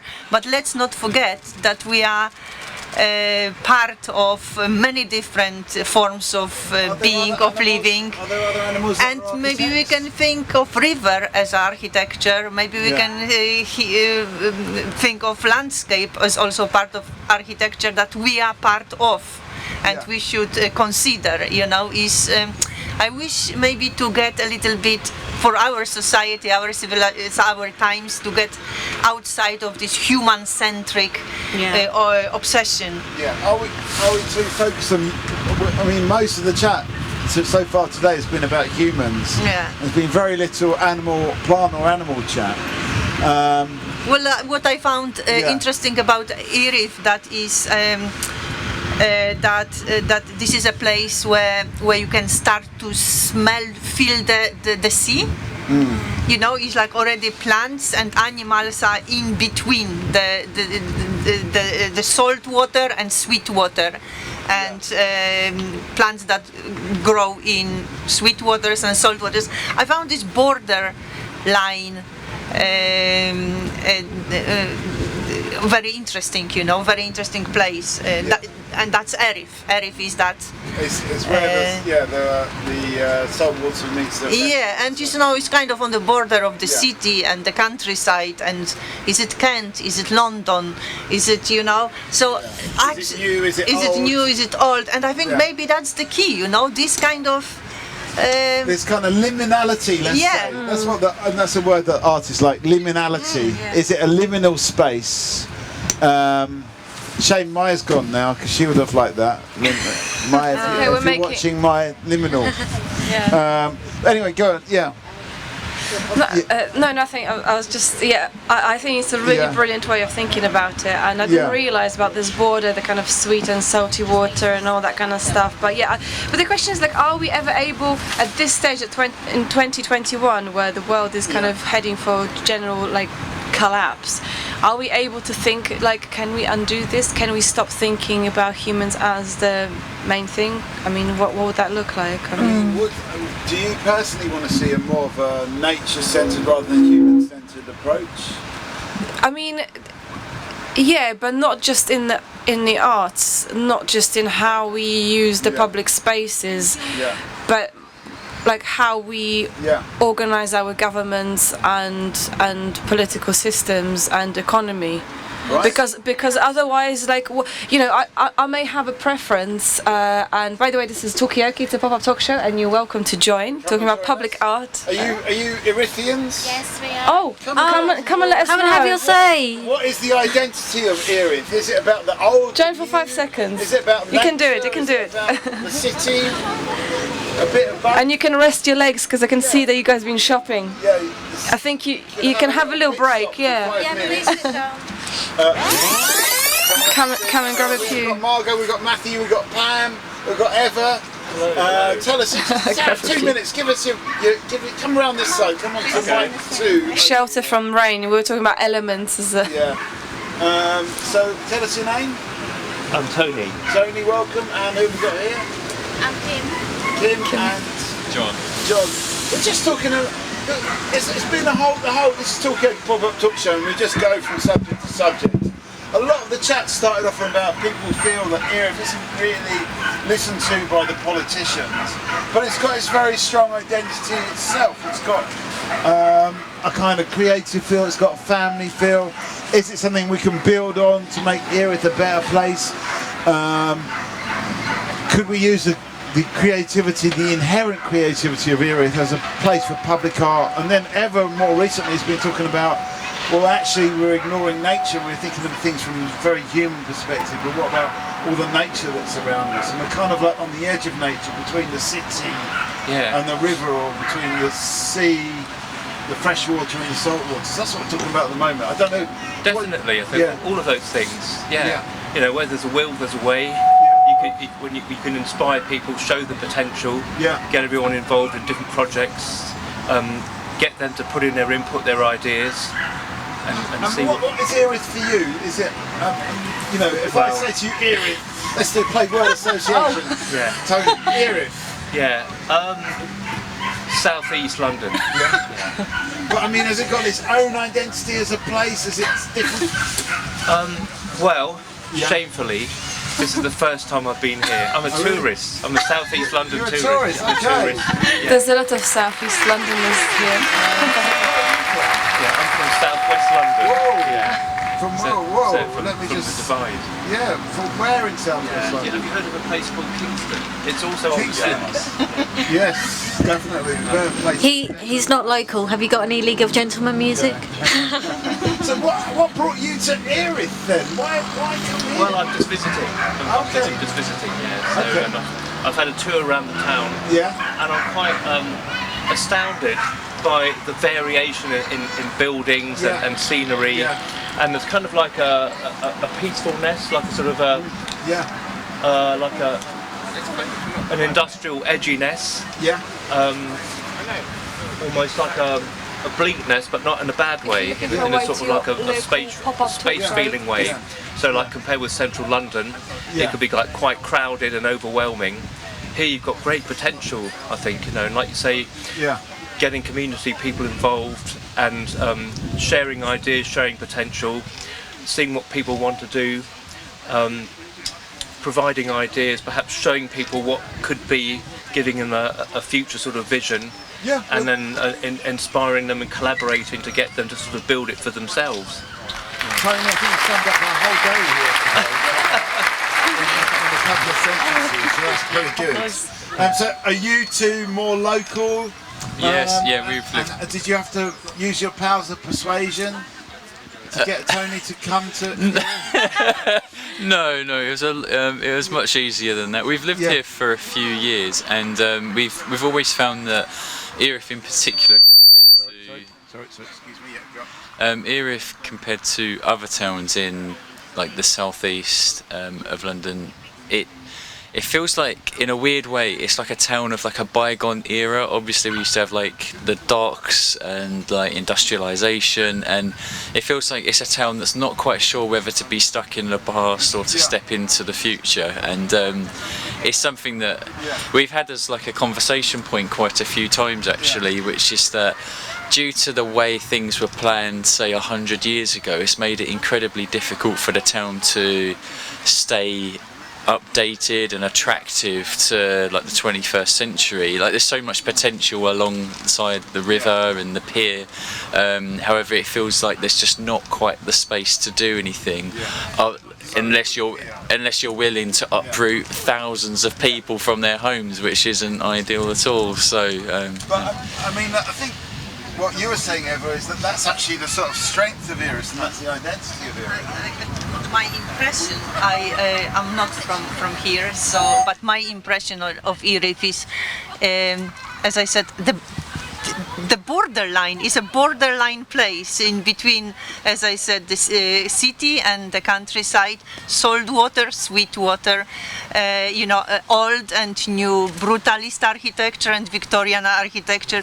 So, but actually I found it very interesting, that edge, that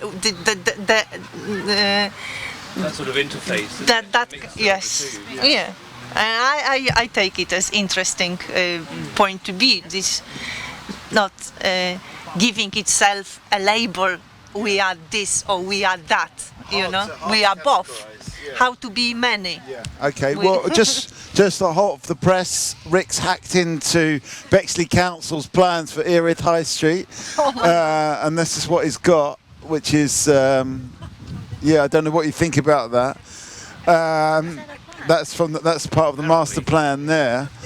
But yeah, Margot, you got a point over here, yeah. I quite like this this idea that you guys are talking about Erith maybe not being committed to being either completely stuck in the past or moving forward. Yeah. And I wonder, you know, is there a bit commitment phobic? Maybe it's got commitment issues. I don't know. Yeah. But I wonder what would that look like in terms of like I don't know, some kind of like public art, you know, because we were kind of talking about public art. I mean, is it possible to kind of capture that kind of that spirit that is neither this nor that? What would that be for Erith? Kind of, I think you said borderline, didn't you? Borderline. Yeah, and the word Like liminal was mentioned before. Yeah, but how? Okay, so how do you visualize the liminal? Go. Okay, well, it's up to Rick. Rick's the expert. No, but we can. It's just first we're going to get on to Google. Yeah, go on, Pam. I like that as a creative brief. Yeah. For a snapshot in time now, where Erith is now, in state of limbo. Yeah. Yeah, it would make a really good art piece. Okay, is Erith in a state of limbo? Let's ask this person. Is Erith in a state of limbo?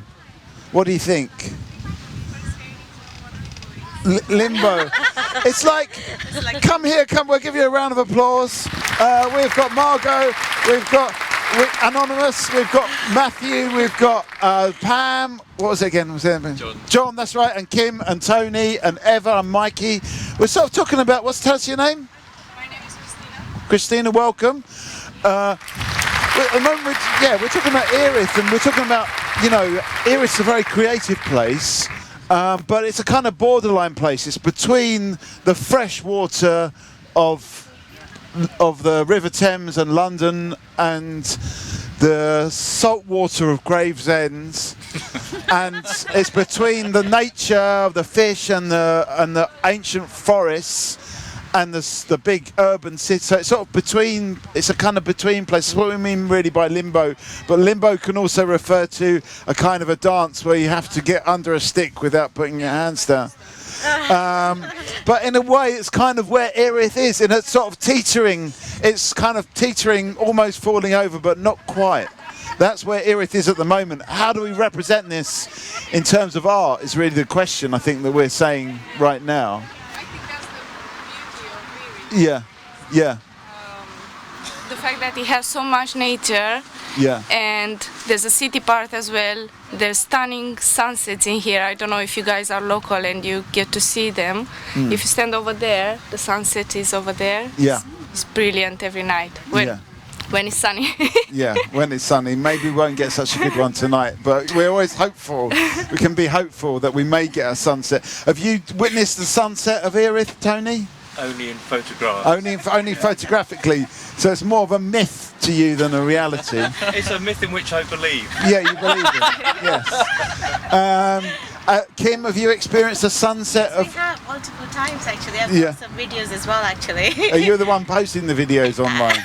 Not really, just sharing it on WhatsApp. Okay, so there is a beautiful sunset. Yeah. John, you haven't really brought you into this yet, so I apologise for that. No, it's same as Kim, really experienced them firsthand many times, and it's just like multiple people have said here, I think Erith offers a lot of juxtaposition, both in like the architecture, the style, the landscape, and it's very weird that if you spend time walking along the Thames, you can see these kind of like relics of the past, of like piers that used to exist or where boats used to be, and it's very quite weird because they look so dead, but it offers a bit of character to the town as well. Yeah. And you also get that in the neighbouring town of Abbey Wood, because if you make it to the Abbey ruins, it's just a spectacular display of things that once were, and you can let your imagination run free. So Erith's a weird one. Like, I don't know whether I'd want it to be completely modernised. Yeah, but once again, it's this borderline between the kind of the old and the dead and the alive, I suppose. Yeah.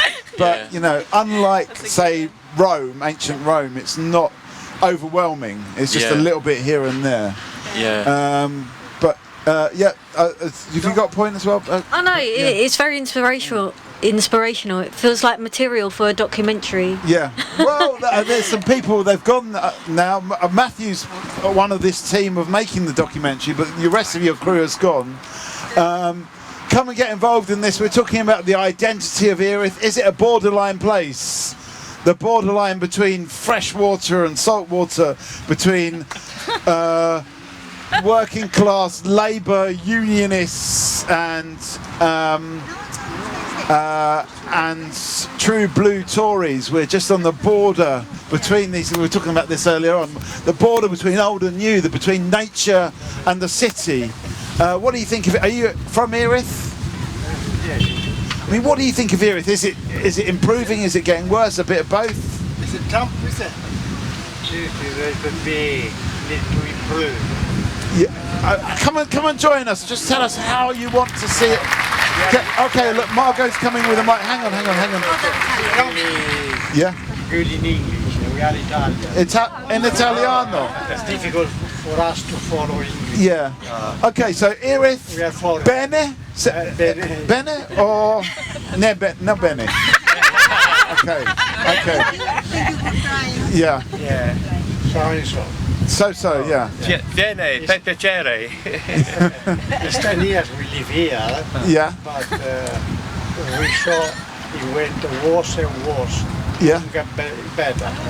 Okay, it's got. Why has it got worse? A lot of criminality. Yeah. Basically, where we live. Yeah. Yeah.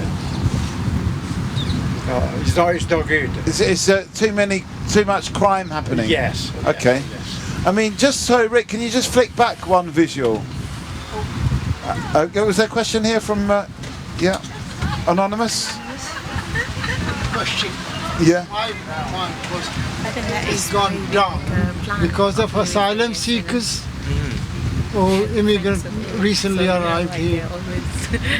It's people they live here because we saw a lot of children. Yeah. Okay. And even some adults do a lot of bad things. Okay. Yeah. So it's more the children. It's not necessarily immigrants. No. Okay. For example, teenager. Yeah.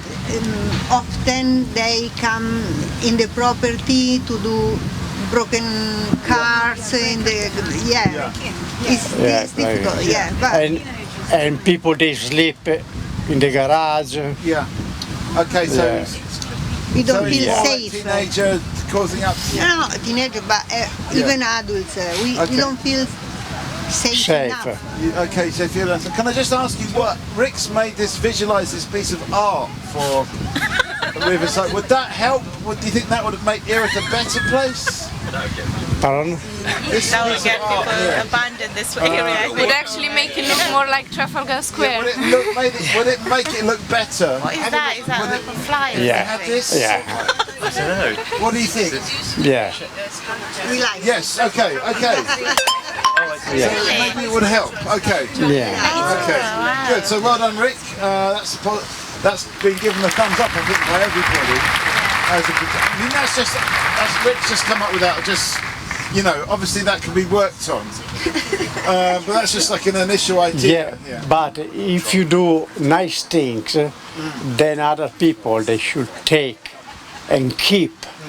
But there is a lot of people they're going to graffiti it. Yeah, graffiti. But in a way, I think what you're saying. So what's your name? Bruno. I'm Mikey. If you're saying if you do positive things, then it will actually be good. Positivity will actually give more positivity. Yeah. But some people will graffiti it, possibly. Yeah. Okay. Interesting. Maybe Yeah. create a space designated for graffiti. Did you have like a graffiti wall? Yeah. Where people actually graffitied? That was a space where graffiti was allowed. Because at present in the Turbine Hall in Tate Modern, they're allowing the public to draw on the floor. Really? Okay. Yeah. Okay. I don't know how that. They've run out of cash. But I don't know what the COVID rules are around that. But yeah, it looks amazing from what I've seen. So if it's kind of authorised graffiti. So it could be an authorised graffiti. Well, that's a very good idea. And maybe Rick could visualise that if he's not doing something else. We've got, by the way, we've got Rick here, who's our resident artist that's seeking to visualise the conversation as we go along. What are you saying, Matthew? There could be something. There could be something like a community mural. Could there be a community mural where you actually engage the community in drawing and making art themselves? Would that actually help to take away some of the crime? Would it help with the crime? A community mural? Yeah. Yeah, you think it's good? Okay, so all these ideas are getting good. Tony. Mikey, I'm thinking. Yeah. Great ideas, and I'm wondering how much it would actually skim the surface or really sort of get to the roots of issues. Because I think if you've got people maybe with like low life states sleeping in garages and smashing places up, having a wall of graffiti is great, but I don't think they're going to be drawn towards it unless we somehow connect with them. Otherwise we're just going to have like separate tiers of societies. So how would you connect with them? What do you think the answer is? Oh, I don't have an answer as such, but I think it's... you bring people, those people surely have got a creative side as well, don't you think? Oh yes, everyone's got a creative side, I think. Yeah. But I'm guessing if you've got the mindset where maybe you feel so hopeless that you're maybe sleeping in a garage, sleeping rough and smashing things up, that creativity is deep inside of you, and maybe you've got a history that perhaps needs to be worked through to some extent. You might have a fast track where they just gel with that graffiti and that opportunity. It could be an entry point, but I'm thinking maybe there might be a disconnect, and you might still get the people who are sort of separate, and some of the people who are sort of like maybe going about in more normal or regular society that will come and engage with it. Just a thought. Okay. So I mean, what do other people think about Tony's comment? Would it actually... Let me just get a mic to you. Unless you, Christina, have you got a point? No. What you are saying is, to me, is graffiti or whatever. What we are saying is there should be opportunity for the people and the younger people to do whatever they like, apart from destructive work. That's the main messages. What would you get the young people doing? Oh, no, whatever they want to do. They want to play football, good enough. If they want to painting, they do it. But we have to provide the opportunities. Opportunity is not there. That's the main thing. Okay, so it's about providing opportunities. Opportunity. Who's going to provide the opportunity? Okay. Not me. Not you? Why? No. I haven't got the resources. Okay. Okay. Okay. Yeah, go on, Eva. I think the exchange, the new art center is already doing some work with young offenders, and they are having plans to engage different, in different activities of people that are in area of risk. Well, I mean, I think what we're talking about is not necessarily people. We're talking about people that haven't been caught yet. All right. That have not gone through the justice system, but maybe they're on the edges once again. Do we need to wait for them to get caught and get the process by the justice system, or can we actually involve them before all of that happens? The exchanges.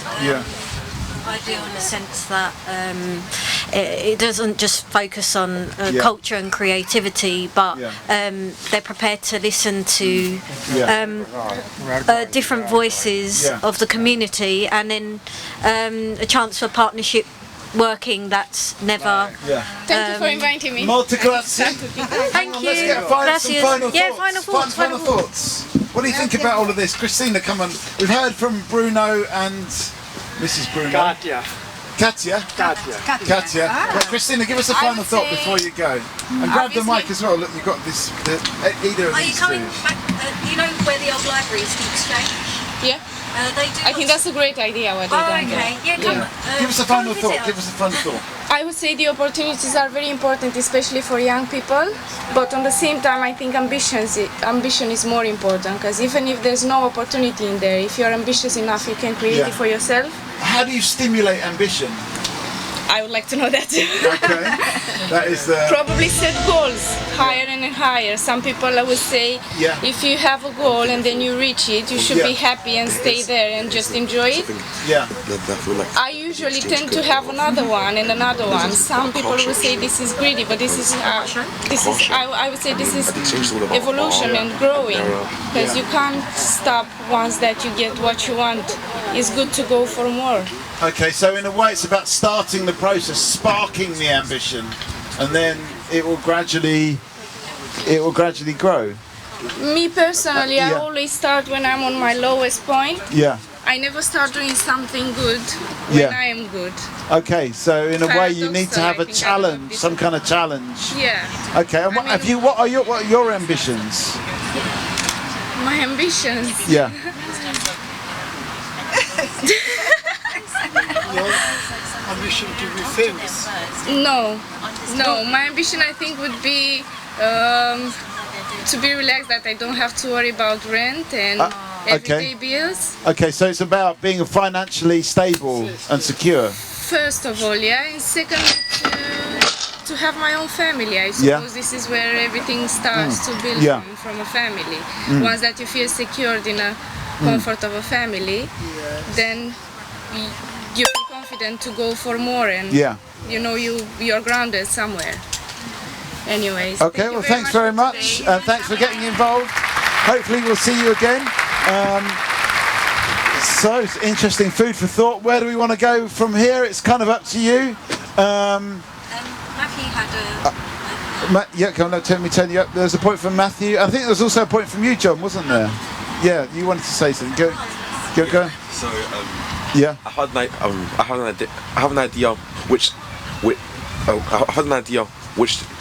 of the exchange could pull off, which is in the form of a car show, because as you know, Brands Hatch is not far away from here, and the exchange is all about art. I remember the BMW art car project where BMW gave an artist one of their race cars to do a livery for. They paid all over the car with patterns and everything. I feel like that could be something that the exchange could pull off, and it also brings in younger audiences to try as well, because as the years go on, more and more kids and teenagers get into cars. Okay, I mean, it's funny because we were doing a gig on Saturday and people were talking about cars as a way to bring people in. So it is a very popular idea, I think, at the moment. Cars, the art of the automobile.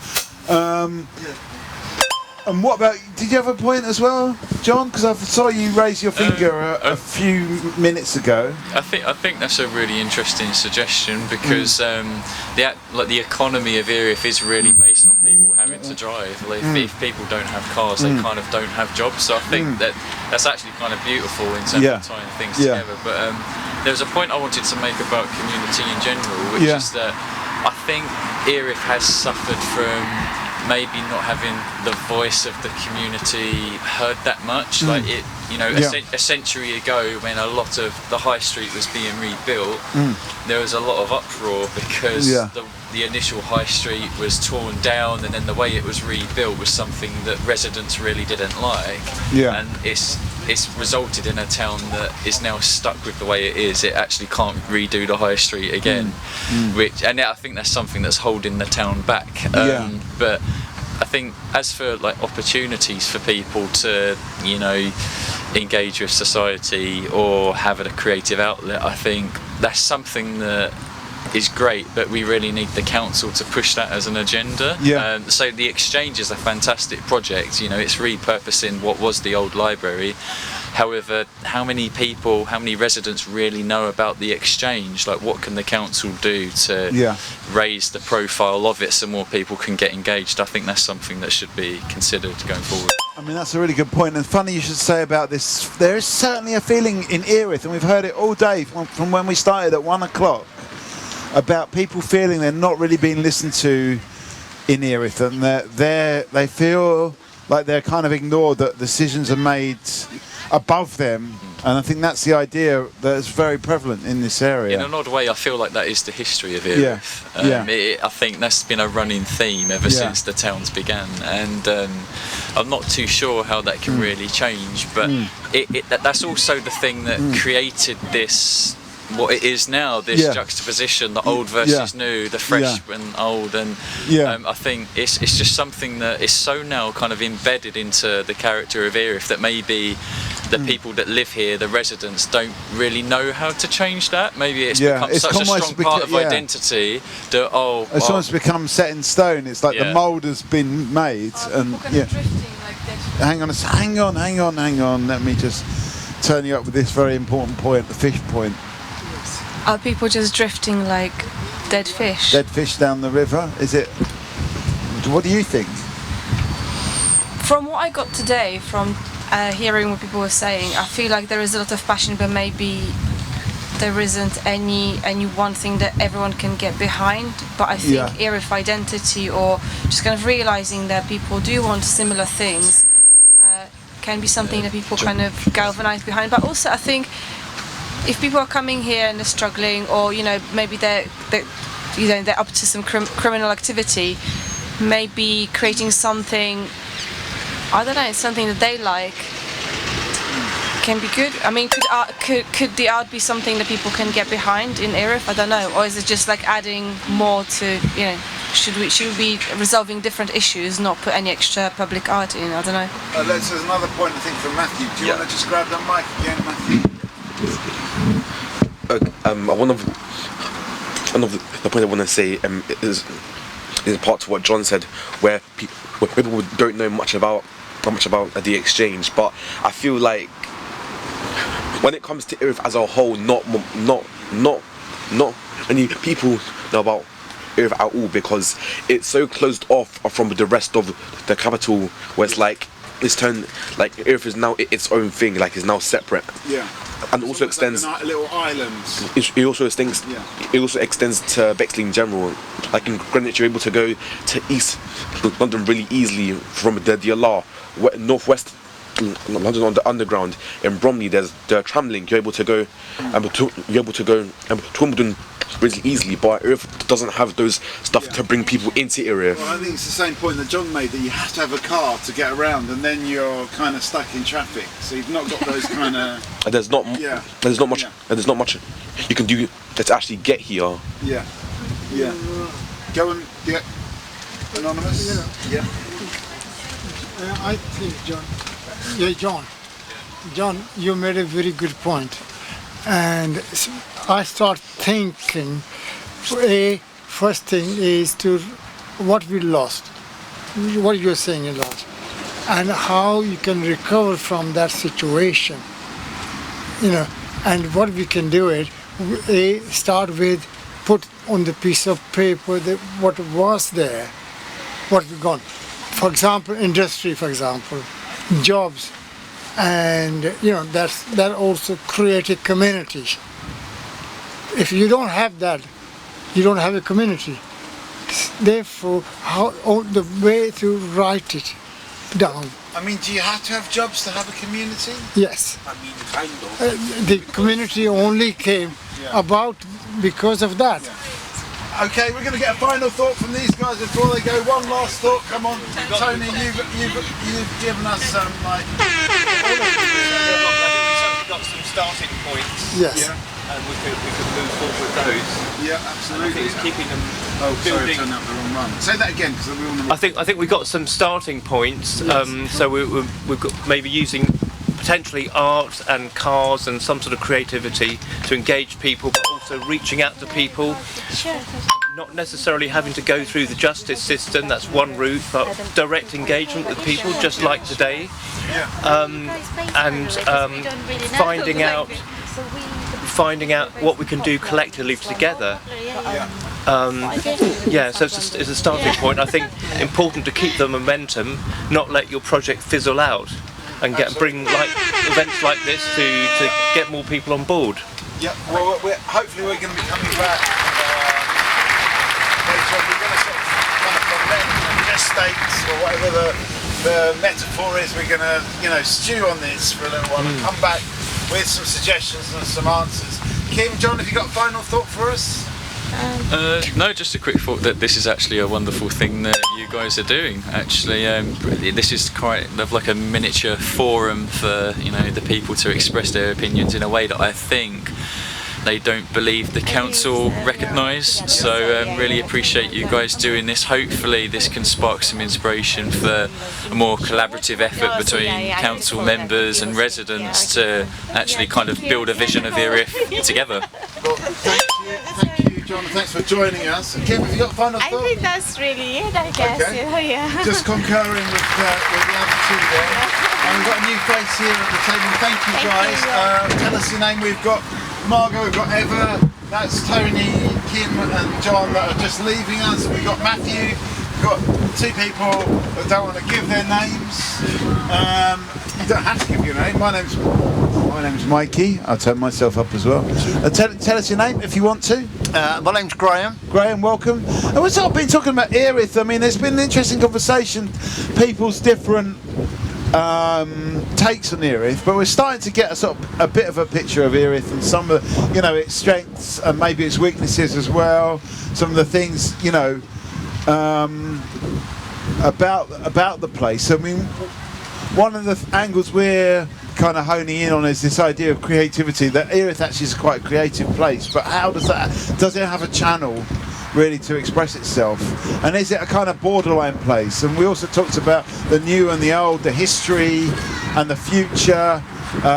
It's a place that I think that feels very underrepresented because it's like a bit of Bexley that's different from the rest of Bexley, for example, and it's kind of like between nature and the city. It's between the fresh water and the salt water. So there's all these things. That's what we're talking about at the moment. And Matthew's going. Matthew's going, so we'll get a final thought. So I don't know if any of that chimes with you, Graham. Does it? It does. Yeah. Yeah. I don't live in Erith now. I live at Bexley Heath, but I was born in Erith. Yeah. I belong to the theatre up the road. Oh yeah. So I know Erith really well. Went to school here, etc., etc. But just hitting on a point you said. Yeah. When you got a river here, which we have, it cuts us off from 180 degrees. So people only come to Erith for a reason. They don't actually pass through it, do they? Yeah. Well, they might do, but not very often. I mean, one of the ideas, I think this might even happen, is that Erith will have a cruise terminal or something like that. I don't know if you've heard about this. No. Rick's done a visualisation of it. That's the man under the blanket there. Is he alright? Is he okay? Yeah, Matthew, let me get your final thought from you, Matthew, before you go. So yeah, that's the cruise terminal idea. Could Erith actually be a kind of terminal? And when we talk about a terminal place, we mean a place to go somewhere, not a place to end things. Well, Uber boats come down as far as Woolwich, don't they? Yeah. So why can't they come down as far as Erith? Exactly. I think that's one of the points. Matthew, give us a final thought. Grab this mic because you can then stand up and make it. Yeah, go on. I feel like Erith does have a lot of potential when it comes to the areas around it. But at this point in time, they have to decide whether to stay traditional or embrace modernity. And I feel like if they don't choose one over the other, it will become detrimental. Yeah. So, I mean, a lot of people have been saying that in a way Erith is a bit commitment phobic because it doesn't know what it wants to be, and that you were saying, Eva, that it's a good thing. But are you saying that it needs to make a choice to decide what it wants to do? There can be. Yeah. I feel like there is space to be a balance. There is space to be a balance, as in like brand new grasslands around the area. Yeah. That's right now unoccupied. Yeah. I mean, I guess even the idea of the exchange is to actually bring these threads together, I suppose. That is a good idea, but with how closed off Erith is, as Graham said, people only come for Erith to do something for a reason. Yeah, they don't come to look at the town because, let's be honest, it's closed off. I mean, do we need more reasons for people to come to Erith? Well, we do need some, I guess. Or a reason, I suppose. because of how closed off Erith is, I feel like it'll be a big challenge. Yeah. Okay, so it's a challenge. Can we take on that challenge? Well, you know, this is an ongoing project. We've got this idea. Would something like a car show? That's Matthew's idea, actually. Be something that actually there's a lot of Fiat Cinquecentos there in that car show. But would something like that? Maybe that's for the Italians that we had come past a bit earlier on. But would something like that actually do it? Is it as big a challenge as Matthew says, that it is a real challenge to get people to come to it, or is it just a matter of getting the right thing? I mean, yeah, I don't know. What do you think, Graham? Any thoughts? Yeah, well, there are things that go on in Erith, but it's just getting people here, isn't it? Yeah. I mean, we put shows on at the theatre. Yeah. And people say, where are you? Yeah. You have to describe where you. It's easy enough to describe where you are, but then many people haven't even come to Erith before. Do you use the Fish Roundabout as a description? No. No. I'd rather avoid the Fish Roundabout, to tell the truth. Okay. But I can't. Yeah. But but of course, I'm being cynical, but yes, of course you do. You get the Fish Roundabout, come round here, and away you go. But I mean, the theatre's actually been mentioned a few times already today as a kind of example of the creativity of Erith. Is it something that is it kind of, do you feel like it's an outpost, or is it something that very much that the community support or people know about from further afields? Well, yeah. I mean, not necessarily an outpost. Yeah. It is a gathering place, but of course we've been shut for 18 months, so that doesn't help matters because of COVID. So, but we're opening again in October.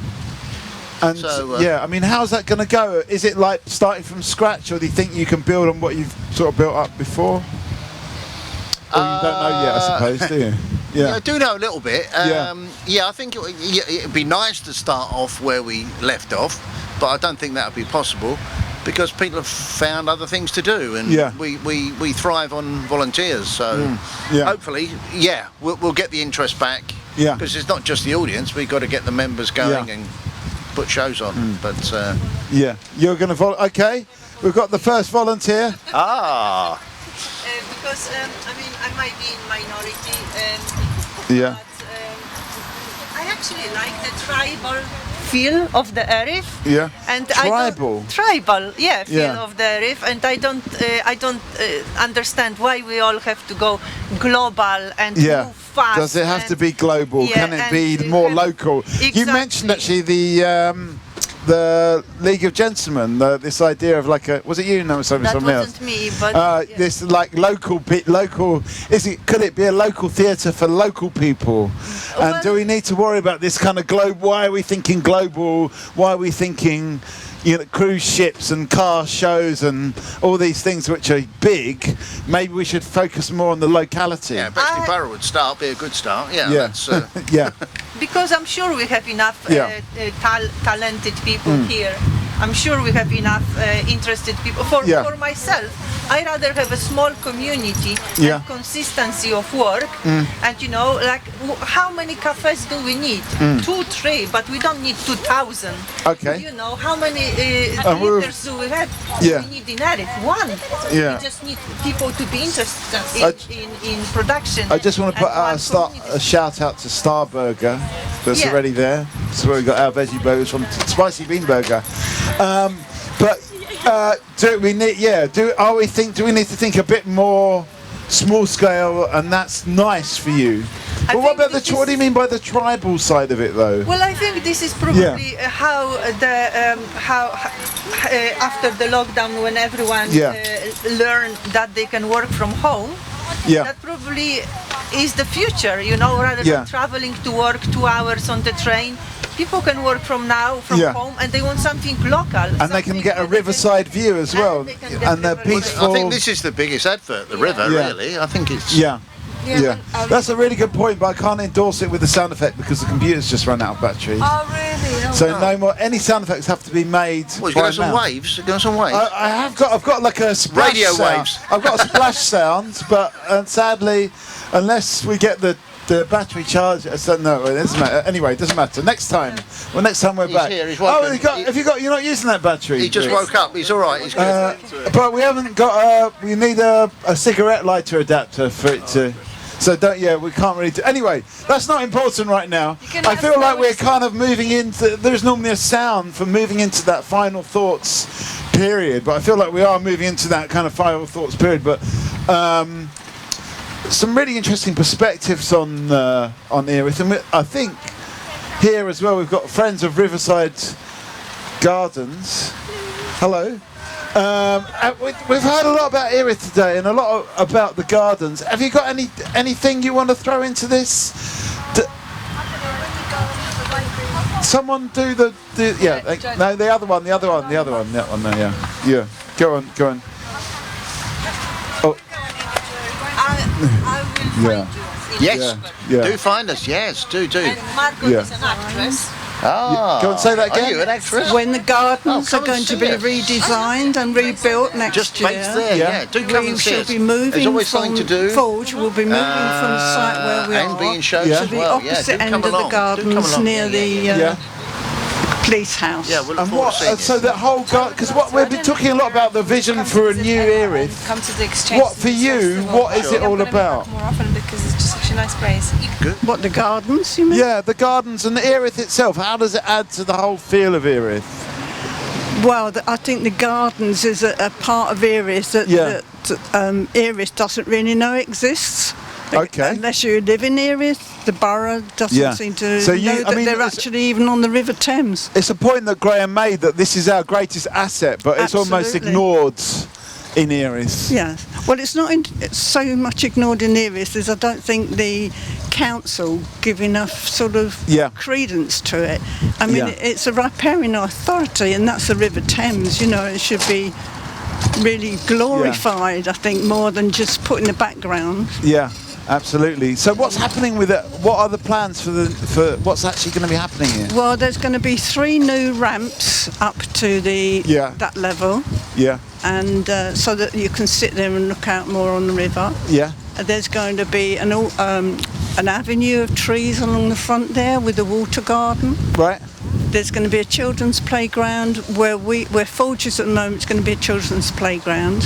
So we're moving with the flagpole down from the west side to the east side. I mean, we actually heard a little bit about the flagpole. People really support. Is the flagpole still going to be there? Because some people were concerned the flagpole would go. The flagpole is going to definitely stay, but it will be at the opposite end of the gardens. Right. Okay. Yeah. So some good news for Erith. And I know Graham is looking for volunteers because Graham's part of the theatre. I know he is. I've seen him down there. But are you also I've even seen Graham on stage. Okay, so you're used to seeing him more elevated than just on the same level. So you're actually looking down on him now. So it's an unusual view of Graham. Normally we see him up in the limelight. Yeah. But are you also looking for volunteers just like Graham in terms of the... Well, we have about 200 members on Forge, and we send them an annual letter, and it's £1 to belong to it, £1 a year, right? Plus any gifts you want to give us. Yeah. So that goes towards the flowers that we plant. Right. So this last 2 years we haven't been able to do it because of COVID and the alterations to the gardens. So we haven't actually collected any subs for 2 years now, but we'll be starting again next year. Okay, I can't do my money sound effects, but let's have a round of applause. Thank you. Thanks for getting involved. I hope it's gone well today, and good luck with it. Pardon? Yeah, we don't run it. Somebody did set up a website. No. Is it on Facebook? I think is it a Facebook page? Yes, but I don't go on it. We don't really.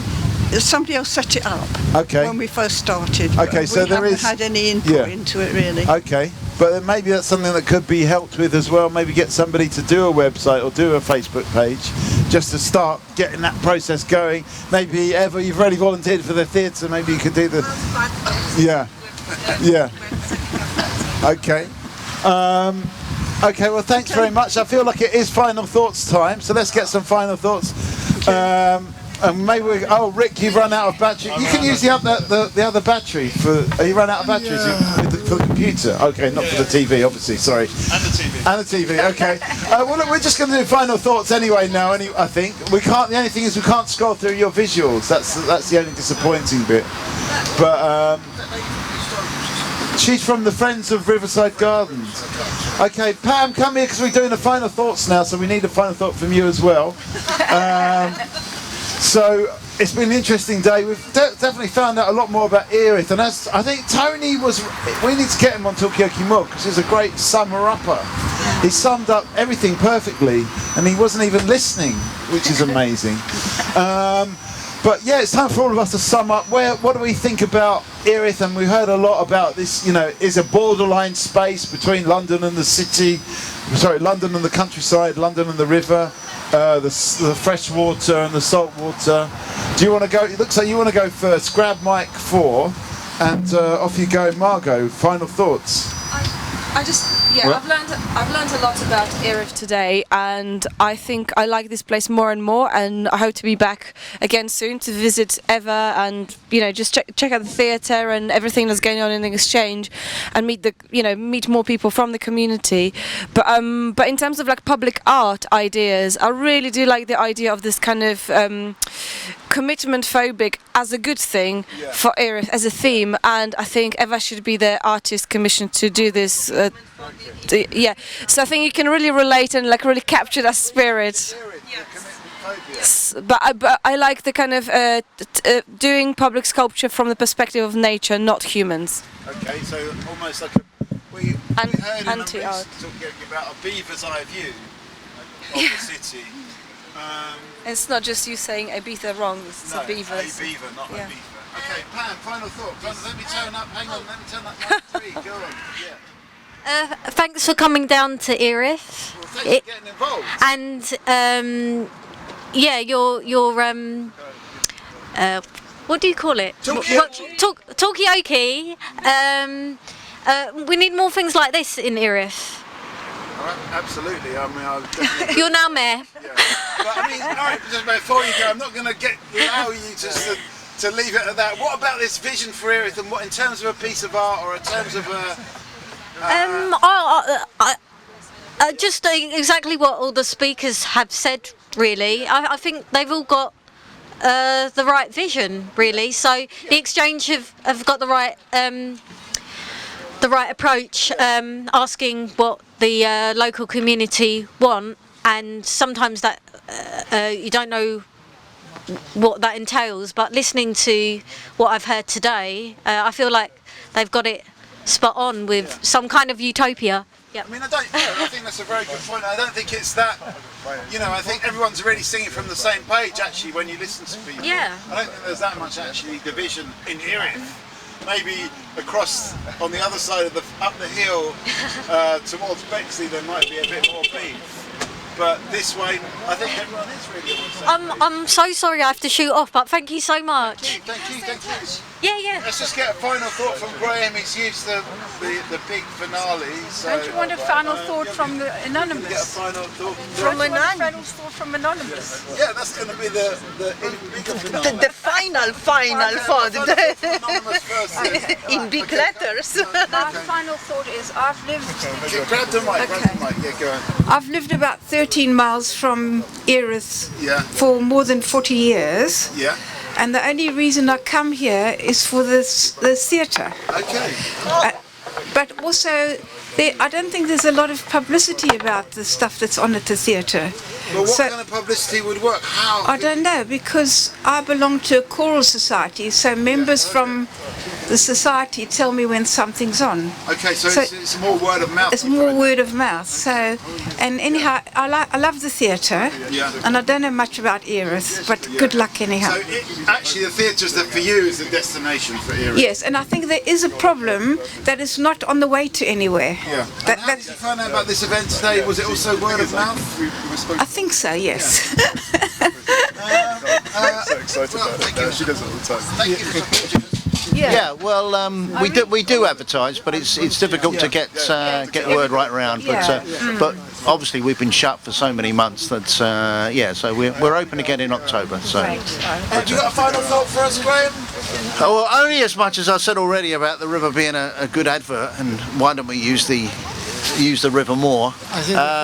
Obviously we've got the theatre, there's other places you can go to in Erith. I mean, my life goes back many years to the old style Erith, and there's some good stuff on the YouTube historically, but you don't want to look historically, you want to look in the future, don't you? I mean, somebody said earlier on that, you know, part of that the first thing to do is almost to kind of map what's happened already in order to work out your trajectory into the future. So I think it is still important looking back in order to look forward. Well, the cruise line was a good idea. When I was a kid, there was loads of boats going up here to the docks in London. Thousands and thousands of boats. Not every day, but quite a few boats, because the docks were up there and not down here at Tilbury. But and there was tugboats and barges and all sorts. But it was a very active river, but it's not now. Bring a cruise ship up here, that'd be a bonus. One of the questions could be about reactivating the river and how do we make more life happen on the river again. And we're not just talking about fish life, but actually life above the water too. There is the Erith Yacht Club, which is right down the other end. That's I think that's quite an active organisation. But I think it's a good idea you're doing this. Well, watch this space, because this is not the end. This is the beginning, and we'll hopefully come up with some kind of proposal. Do you want a final thought? I think it's a really good idea. Exchange, and also we can't forget the history. Past history, but you have to look to forward. What you're saying is because you're from here, and you probably remember the time when this area was a lot of industrialized. I do, And you know, the factories and all that, a lot of social clubs, and yes, theatre is wonderful. If you know, I used to go there. This theatre where you used to earlier mention it. Yeah, well, it is open again. I know. This is the only pub in here, I think. Yeah, there's a running one. There used to, there might be one down West Street. Yeah. But there used to be about 8 or 9 pubs in here. Yes. Yeah. But we have to, what we go now is, what should be our plan for 21st century? Yeah, sure. Not the 19th century. No, I agree. But we need Bexley Council support. So what as are we going to do it? So how are we going to go about it? If you're dependent on the politician, it's not going to happen. No, it's all food for thought for the next Talkaoke session. We want to play the theme music now, but we've run out. We have to do it ourselves. Thank you, everyone. Let's have a round. And thanks everyone for taking part. It's been a very thank you. You're very good at this. Yeah, be in touch. Thank you. Yeah, you'll find us on. Big shout out to Mikey in the middle of the table, and a big shout out to the exchange, to Erith Made or Erith Made, and to Eva for volunteering and helping us to get this going. And a big shout out to Rick for all these visuals. And stay tuned and come to Erith. And everybody,